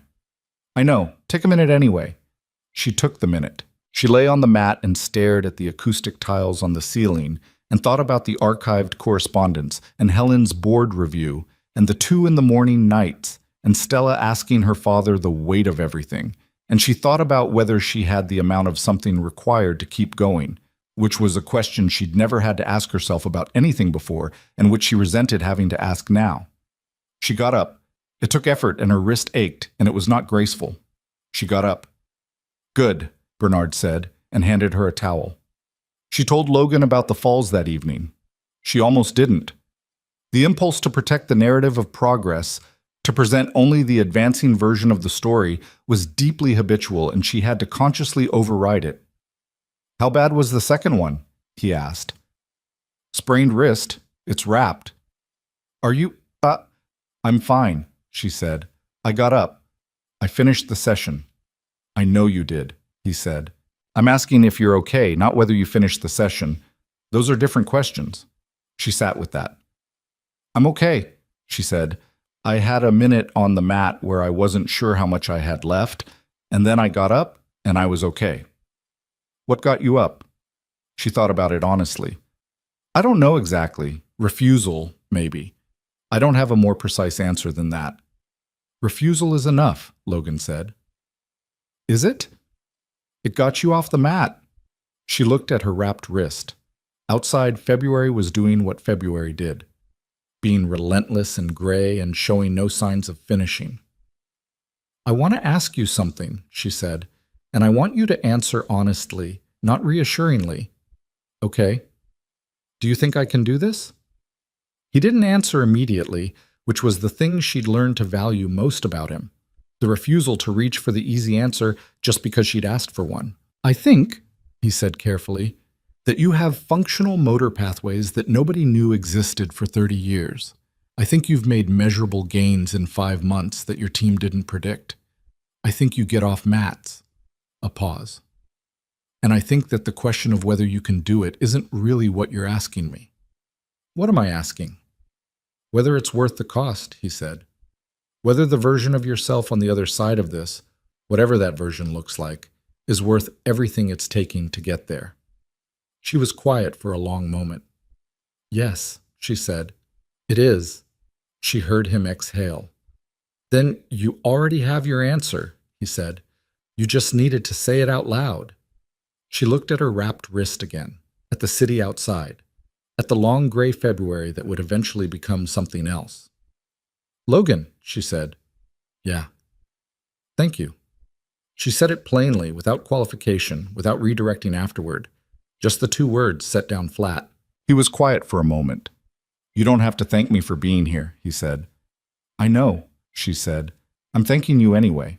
March came in cold and then broke open into something tentative and gray-green, the specific quality of early spring in New York that doesn't quite commit to being warm but stops pretending it's still winter. Olivia noticed it from the car on the way to Columbia one morning, the trees along Riverside Drive putting out the first small leaves, cautious and pale, like they weren't sure yet whether it was safe. She understood that feeling exactly. 8 months had passed since the morning Logan had stood in her office with a shipping manifest and said quietly and without drama, "Your foot moved." 8 months was not a long time in most contexts. In this one, it felt like a different life. The EMG data from January showed motor pathway activity in 4 distinct muscle groups that had registered as absent on every scan she'd had since 2002. Bernard had moved her from standing tolerance work to assisted ambulation, forearm crutches, his hand at her elbow, the parallel bars retired to a supporting role. She was walking, not easily, not well by any standard that didn't account for where she'd started. Her gait was labored and asymmetrical, the right side stronger than the left, and she needed the crutches, and she needed Bernard, and she needed the 20 minutes of rest afterward when her legs shook with exertion and her whole lower body felt like it had been asked to run a marathon with no prior training, which was functionally not far from the truth. But she was moving under her own power, her own feet touching the ground, her own weight passing through her own legs, and the first time it happened, she had not laughed the way she'd laughed at the knee extension in December. She had simply been silent. The kind of silence that doesn't mean absence, but means the opposite. Too full to make sound. She hadn't told anyone at the company. Not Marcus, not the board, not Helen, who had been quietly reduced in organizational influence following the governance review and was now managing the situation with the particular dignity of someone recalibrating their position without conceding it. Olivia kept the rehab separate from everything professional, a clean line she'd drawn in October and maintained because she needed one part of her life that wasn't subject to institutional scrutiny. She told Logan. She told her mother. She told Tanaka and Bernard, obviously, and Farida Solis, who knew most of the relevant context anyway. That was the complete list. She'd kept it small, which was how she kept things that mattered most. The question of Dr. Philip Hartwell had been sitting in a folder on Farida's desk since January, unresolved. Olivia thought about it often, in the specific way you think about a decision you've already made somewhere underneath the conscious level but haven't yet said out loud. She thought about it on the nights when the resensitization kept her awake, and on the mornings when she sat in the car watching the city and calculating what it had cost to be 32 years in that chair when 22 of those years might have been something different. She thought about the sentence in her father's engagement letter. The hope itself was the thing destroying her, and about how precisely wrong a person could be while trying to do right.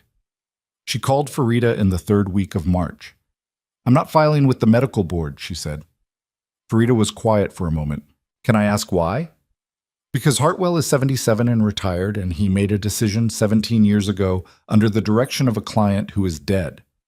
Filing would take 2 years, produce a reprimand he's never going to professionally feel, and cost me time and attention that I'm currently spending on something more important." She paused. "And because I don't want my recovery to be organized around punishment, I want it to be organized around what comes next." "That's a considered position," Farida said. "I've had 3 months to consider it." "What do you want to do with the records?" "Keep them," Olivia said. "Preserved and documented. If it ever becomes relevant, if he treats another patient, if something surfaces, the record exists, but I'm not initiating anything." She put the phone down and sat with the decision for a moment, checking it the way she checked most important decisions, looking for the place where doubt lived. She didn't find one. The decision had the solid feel of something arrived at honestly, rather than something that required maintenance. She forwarded the instruction to Farida in writing and moved on. Them. She met Stella for the first time on a Saturday in late March. It hadn't been formally arranged. Logan had mentioned in passing that he was taking Stella to the Natural History Museum on Saturday. Her school was doing a unit on prehistoric animals, and she'd decided she needed to see the actual bones. And Olivia had said, without quite planning to, that she'd been meaning to go there and hadn't been in years. The invitation that followed was casual and slightly uncertain, the way invitations sound when someone is making them up as they go, and she'd accepted in the same register. She'd told herself it was just the museum. Stella was waiting outside the main entrance on Central Park West with Logan, her hand in his, wearing a red coat and the expression of someone who had places to be. She was small and bright-eyed, and when Logan introduced them, she looked at Olivia with the direct, assessing attention of a child who hadn't yet learned to disguise it. "You're the one Dad knows from work," Stella said. "That's right," Olivia said. "He said you were smart." "Did he?" Logan looked at the sky. "Shall we go in?" They went in. Olivia had been to the Natural History Museum many times, but always as a donor, always for evening events where the Great Hall was draped in something and everyone wore black tie and the bones were backdrop. She had never been there the ordinary way, on a Saturday morning with crowds of children and the particular energy of a museum that is genuinely in use. She'd forgotten what that felt like. Stella moved through the Hall of Dinosaurs with the specific intensity of a person on a research mission. She asked questions that were better than most adult questions Olivia had encountered. Not what is this, but why did this stop existing? And how do they know this bone goes here and not there? Logan answered the ones he could and said, "I don't know, let's find out for the rest." And Olivia found herself watching them more than the exhibits. They stopped in front of the Brachiosaurus cast, enormous and still, neck reaching toward the ceiling. Stella stood at the railing and looked up at it for a long time without saying anything. "It was alive," Stella said finally. "It was actually here, on the actual ground." "About 150 million years ago," Olivia said. Stella turned to look at her. "Does that feel like a long time to you?" Olivia considered it. "Right now? Not particularly." Stella seemed to accept this as a reasonable answer and turned back to the Brachiosaurus. Logan was standing beside Olivia, close enough that she was aware of it without it being conspicuous. "She does that thing," he said quietly, "where she gets very still in front of something that overwhelms her. She's done it since she was 3. "It's a good thing to do," Olivia said. "Most people fill the overwhelm with noise." He looked at her briefly. "Yeah," he said, "they do."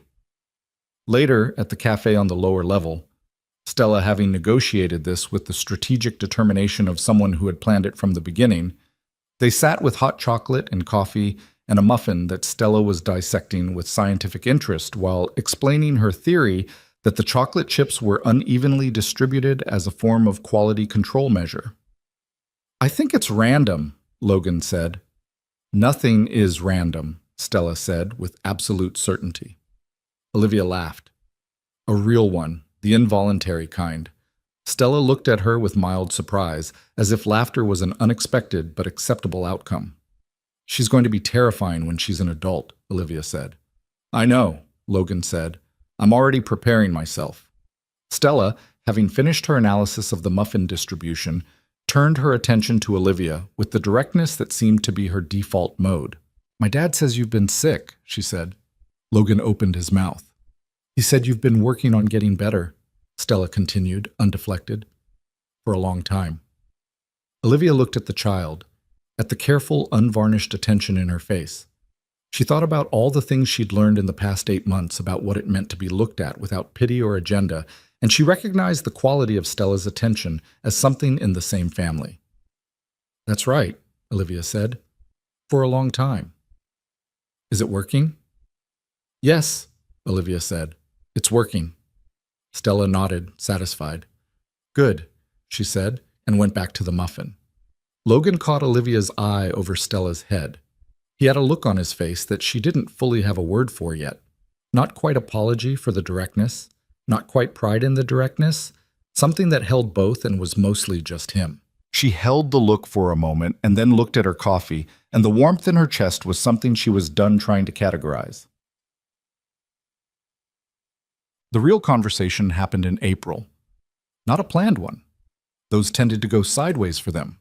The times they'd tried to be deliberate about it, the way people do when they sense something approaching and try to manage its arrival. What actually happened was a Tuesday evening when Logan stopped by to drop off a shipping document that Olivia had requested, something she could easily have had couriered, a fact that she didn't examine too closely, and ended up at the kitchen counter of her apartment for the first time, because she'd offered coffee and he'd stayed. The apartment was not what he'd expected, he said, looking around. What did you expect? More, I don't know, architecture, like the office. The office is the office, she said. This is where I actually live. It was different from the office, warmer, less curated, the bookshelves genuinely used and not decorative, a throw on the sofa that was soft from washing. The kitchen counter had a crack in it that hadn't been repaired, and the art on the walls was personal rather than impressive. It looked like a place where someone ate cereal at midnight and didn't always make the bed. He sat on the stool at the counter and she made coffee, and they talked about nothing particular for 20 minutes before the conversation shifted. The way conversations do when the small talk has done its job and the real thing is ready to surface. I want to tell you something, Logan said. He was looking at his coffee cup. And I want to say it without making it into something complicated, because I'm not good at complicated. Olivia set down her mug. Okay. I think about you all the time, he said. Not about the rehab, not about how it's going. Just you. I think about you the way you think about a person who has become important to you. He looked up. I don't know exactly when that happened, sometime around October. And I've been letting it sit without saying it because you have enough happening and I didn't want to add weight to that. But I'm tired of not saying it. She was quiet for a moment. You're not adding weight, she said. Olivia, I think about you too, she said. I've been aware of it for months. I don't do things like this. I don't let people... She stopped and restarted on firmer ground.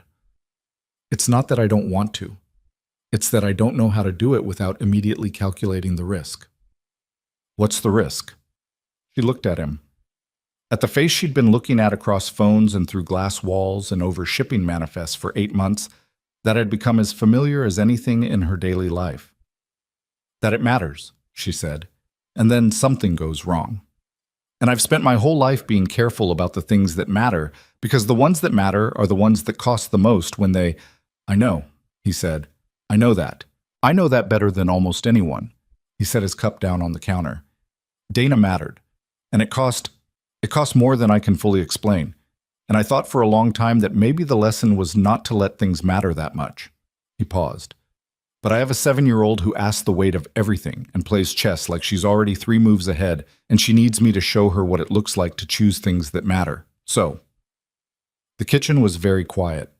Outside, April was wet and warm, and the window was cracked open, and the sound of the city came through it, steady and indifferent, and somehow comforting in its constancy. I don't know how to do this normally, Olivia said. I don't have a template for it. Most of my relationships are managed, even my personal ones. You've been calling me at 11 o'clock at night from rehab parking lots for 8 months, Logan said. I'd argue the template is already there. She considered that. It was accurate, and it made her want to smile, which she did. Not managed, just a smile. Fair point, she said. He reached across the counter and put his hand over hers, the same way her mother had done at the kitchen table in Connecticut in January. And it was not the same gesture, but it had the same quality. Simple, without argument, just presence confirmed. She turned her hand over, held his. They stayed like that for a while, in the warm kitchen with the window cracked and the city outside and the coffee going cold, which she was used to by now, which neither of them noticed. The morning Olivia walked without the crutches was in May. Not a scheduled event, not a planned milestone. Bernard had told her in April that they were approaching the point where it was worth trying, that the strengthening data suggested the pathway integrity was sufficient, that the next step in the protocol was to test unassisted ambulation in the controlled environment of the rehab room. He'd said they'd try it in the next few weeks and build up to it gradually. What actually happened was that on a Tuesday in the second week of May, Olivia stood at the parallel bars and picked up the crutches and set them against the wall. Bernard looked at her. She looked at him. "Not yet," he said. "I want to try," she said. He studied her for a moment with the evaluating attention that had become so familiar over the past 7 months that it no longer felt clinical. Then he positioned himself 2 feet in front of her, arms out. 3 steps, he said.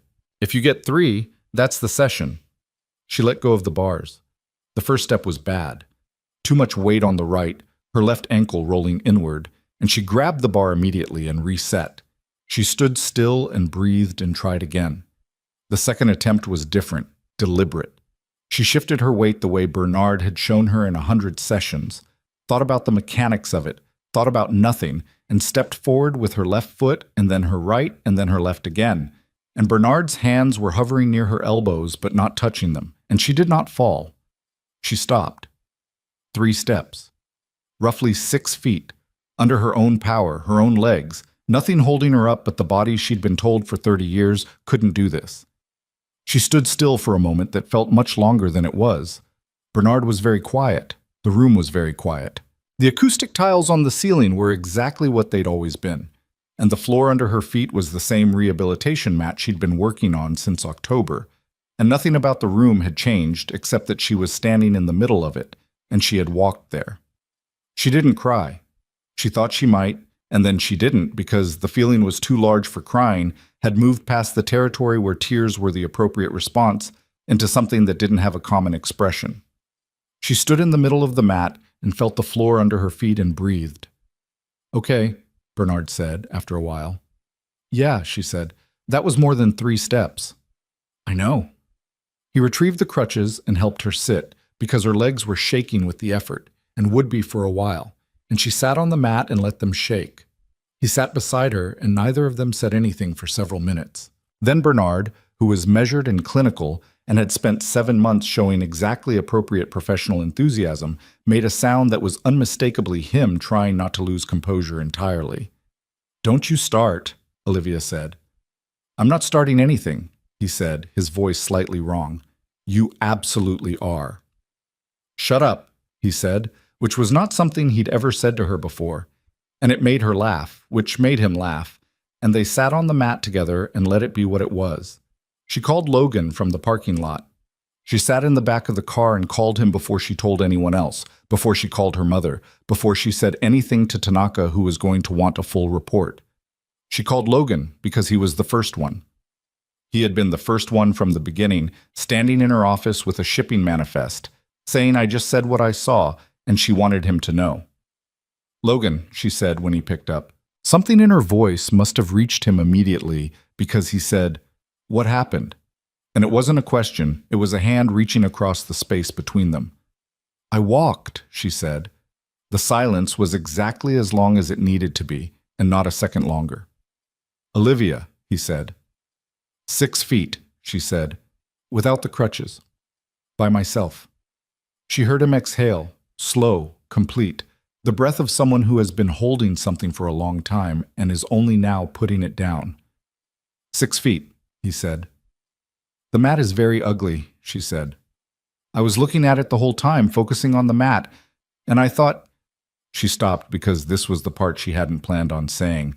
"I thought about October, about you in my office looking at my foot, about how close I came to dismissing you. You were a stranger with a shipping invoice, and I almost just sent you away." "You didn't," he said. "No," she said. "I didn't." She looked out the car window at the May afternoon, which was warm and specific and had the quality of a day that would be easy to remember. "Come to dinner tonight," she said. "Bring Stella. I'll cook something." A pause. "You cook?" "Badly," she said. "I'm an excellent CEO and a genuinely mediocre cook. Fair warning." She could hear him smiling. "We'll be there at 7, he said. Banson. What Olivia understood, in the months that followed, was that the story she'd been living wasn't actually about walking. That sounds like the kind of thing you'd say to make a defeat bearable. reframing the loss, finding the consolation, covering the wound with meaning. She'd spent 30 years watching people do that with her situation, and she'd found it condescending every single time. So she was careful about it, the way she was careful about most things, checking it from different angles before she trusted it. But it held. The walking was real. She worked at it through the spring and into the summer, building distance and stability in increments that were painstaking and irregular, some weeks gaining, some weeks plateauing. One bad week in June when she strained a ligament in her left knee and had to drop back to the crutches for 10 days, which was its own specific kind of grief. By August, she could walk the length of a city block with forearm crutches and 200 meters without them on a good day, which Tanaka described in careful, honest terms as a remarkable outcome that exceeded what she had permitted herself to predict in October. The wheelchair was still there. She still used it. Some days were crutches days, some days were walking days, some days were chair days because her body had its own schedule and she was learning to negotiate with it rather than override it, which was a skill she'd had to learn almost entirely from scratch. The chair wasn't defeat. It was a tool. It had always been a tool. She just knew now that it wasn't the whole story. She stood at the floor-to-ceiling windows of her 42nd floor office in late August and looked out at the city, the harbor to the south, Brooklyn to the east, the whole particular skyline of it that she'd been looking at since she was 26 years old, and she thought about what it had taken to get to that window. Not the physical part, though the physical part was enormous. The other part. The part where a person decides to let the chapter that was supposed to be closed get reopened, with all the risk and exposure and possible cost that entails. The hardest thing, she'd decided, was not the resensitization or the falls or the 2 a.m. nights when her nervous system was processing things that had been dormant for 3 decades. The hardest thing was learning to tolerate possibility again, because possibility, unlike certainty, has no floor. Certainty, even terrible certainty, has a floor. You know where you stand. Possibility means you don't know, which means you can fall, which means every day is a choice to keep your footing on ground that might not hold. She'd spent 30 years standing on the solid floor of This Is Finished, and she had been extraordinary on that floor. She'd built an $11 billion company on that floor. She'd run boardrooms and managed crises and outlasted every person who'd ever underestimated her on that floor. None of that was diminished by what came after. It was still true. It was still hers. But the floor had been someone else's decision, placed there by her father's grief, maintained by the accumulated authority of everyone who'd read her file and said permanent and sent her on her way. And the act of stepping off it, which was exactly what it felt like, that first session with Bernard, that first phone call to Logan from a rehab parking lot, was the most frightening and necessary thing she'd ever done. That was what she'd carry, not the 6 feet on the mat, though she'd carry that too. The decision to step off the floor. Done. The board was reshuffled in September. Olivia proposed the changes herself. A deliberate expansion of the governance structure that distributed certain oversight responsibilities in ways that reduced the organizational leverage of any single founding member. It was presented as a modernization initiative, which it was, and it passed with broad support, which she had ensured. Helen voted yes with the graceful acceptance of someone who understood when she'd lost and wasn't going to make it ugly. After the vote, Helen stopped Olivia in the hallway outside the boardroom. She looked at Olivia with the careful consideration of someone choosing between several possible approaches. "I heard you've been doing some work with a rehabilitation team at Columbia," Helen said. Olivia held her gaze. "I have. I understand it's been remarkable." A pause. Helen's expression did something complicated. "I owe you an apology for December, the things I implied." Olivia looked at her for a moment. Helen Marsh was not a good person in the way the term is usually applied, but she wasn't entirely dishonest, and the apology had the specific texture of something that had cost her something to arrive at. "Accepted," Olivia said. She didn't add anything to it. It wasn't that kind of relationship and wasn't going to become one. But it was the right word, and she meant it, and she walked. Crutches today. The rain made the left knee unreliable, away from the conversation without carrying it with her. Logan brought Stella to Olivia's apartment for dinner so many times through the summer that Stella had developed opinions about the kitchen, specifically about the crack in the counter, which she felt should be filled with something interesting, and about the cabinet where Olivia kept the baking supplies, which Stella had fully inventoried during a July evening when Olivia had made, at Stella's request, something that started as cookies and evolved into an unidentifiable but edible hybrid of brownie and oatmeal bar. "These are good," Stella had said, testing them with the same methodical rigor she brought to muffin analysis. "They were supposed to be cookies," Olivia said. "They're better than cookies," Stella said, which was generous and possibly strategic and also genuinely heartfelt, because Stella was all three of those things simultaneously as a general rule. Logan had watched the two of them from the other side of the kitchen counter. His daughter and this woman who had been a stranger 7 months ago and was now the person Stella requested by name when she wanted to know something her father couldn't answer. And he'd thought about Dana. Not with the complicated chest weight of the early months after the accident, but with something gentler. With gratitude, actually. For the daughter Dana had given him, the specific and extraordinary daughter who picked up oranges and asked their weight and beat him at chess and was currently explaining to Olivia her theory of optimal chocolate chip distribution as though it were an engineering problem requiring a solution. Dana would have liked Olivia. He was fairly certain of that. The certainty had a clean feel to it, the way certain things do when you've thought about them honestly rather than wishfully. He and Olivia had not labeled anything. They hadn't sat down and defined it with the vocabulary that people use to categorize relationships, and neither of them felt the urgency to, because the thing was already what it was, and naming it wasn't going to change its texture. What it was: two people who talked every day, who showed up for each other in the practical and unglamorous ways that constitute actual presence, who made each other laugh and told each other hard things, and sat in the same kitchen while a 7-year-old explained her theories about the universe. It was ordinary in the best way ordinary can be. On a Sunday in October, exactly 1 year by rough count, from the morning he'd stood in her office with the manifest, Logan and Stella came to pick Olivia up for a walk in Central Park. Not a therapy walk, not a measured distance rehabilitation exercise. Just a walk. Stella ran ahead on the path with the specific freedom of a child who has been promised open space, her red coat bright against the October trees. Olivia walked with the crutches, Logan beside her, their pace the particular unhurried kind that forms when two people have stopped trying to go anywhere faster than they can comfortably go together. "A year," he said. "More or less," she said. "How does it feel?" She thought about it while they walked. Stella had found something on the path. A leaf, enormous and rust-colored, and was holding it up to the light with the focused appreciation of a scientist or an artist. The distinction being, in her case, probably irrelevant. "It feels like I've been living in a house with a locked room," Olivia said, "and someone found the key. And the room wasn't—" She paused, looking for the accurate version. "It wasn't full of treasure. It was just another room. But I'd built the whole house around it being locked, and now the house is different. Not better or worse.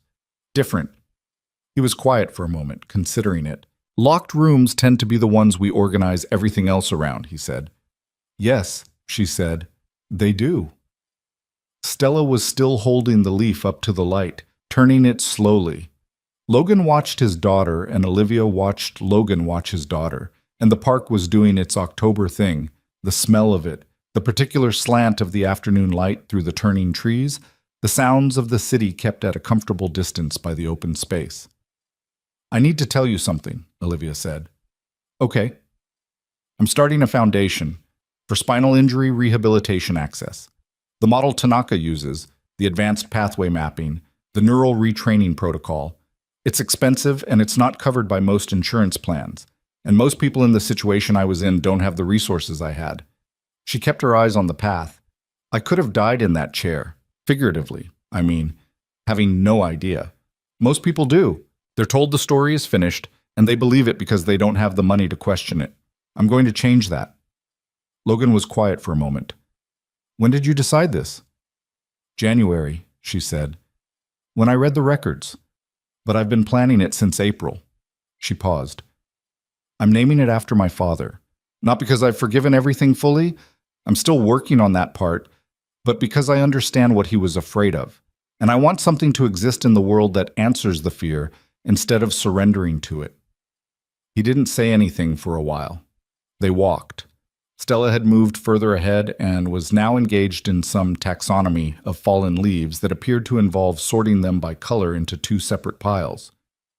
He would have been proud of you, Logan said finally. For this, specifically. Maybe, Olivia said. He would have been complicated about it. He was always complicated. She smiled, and it was the kind that lives alongside grief rather than replacing it. I learned that from him too. Logan reached over and took her hand, not the crutch hand, the other one, and held it as they walked, which was something they'd been doing since April in the kitchen and had not yet found a reason to stop doing. Stella, from 20 feet ahead, turned around and observed this with the assessing attention she brought to everything. "Are you two holding hands?" she called. "Yes," Logan said. Stella considered this for a moment. "Okay," she said, and turned back to her leaves. Olivia laughed. The real kind, the involuntary kind, the best kind. Yeah, this is the thing about people who change your life. They almost never know they're doing it.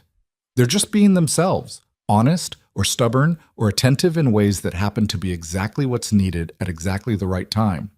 There's no plan. There's no special qualification. Logan Brooks was a freight worker with a state engineering degree and a second-hand van and a daughter who counted everything. He was not a famous doctor or a motivational story or a person whose biography would have predicted this. He was a man who noticed something and said so. And that was the whole of it. What Olivia understood now, a year past the starting point, was that the miracle, if you want to call it that, and she didn't usually, but she'd earned the word, wasn't in her nervous system or in Tanaka's imaging technology or in the rehabilitation protocol that had woken up pathways dormant for 30 years. The miracle was simpler and much harder. It was the moment she didn't send him away.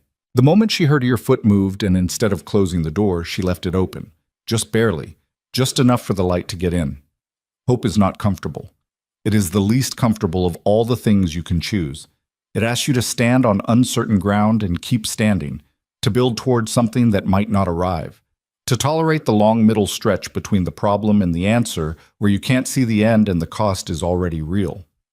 She'd been right, all those years, to understand its weight. She'd been wrong to believe that the weight made it not worth carrying. The ground under her feet in Central Park on that October Sunday was just ground, dirt and roots, and the particular solidity of a thing that has been there long before you and will be there after. She felt it through the soles of her shoes, through the bones of her feet and ankles, and the legs that had learned in their late 30s to hold her. It was not a dramatic sensation. It was just contact, just the ordinary fact of a body meeting the earth. For 30 years she hadn't had it. For 30 years that contact was something other people had, and she managed without. And standing there now, in the park, in October, with Logan's hand in hers and Stella ahead on the path arranging leaves by color, with the absolute seriousness of someone doing meaningful work, the feeling was not triumph. It was simpler than triumph. It was something closer to the relief of setting down a weight you'd been carrying so long you'd stopped noticing it. She had stopped noticing it. And then a stranger looked at her foot and saw it move. And she was 30 years old, and the story started again.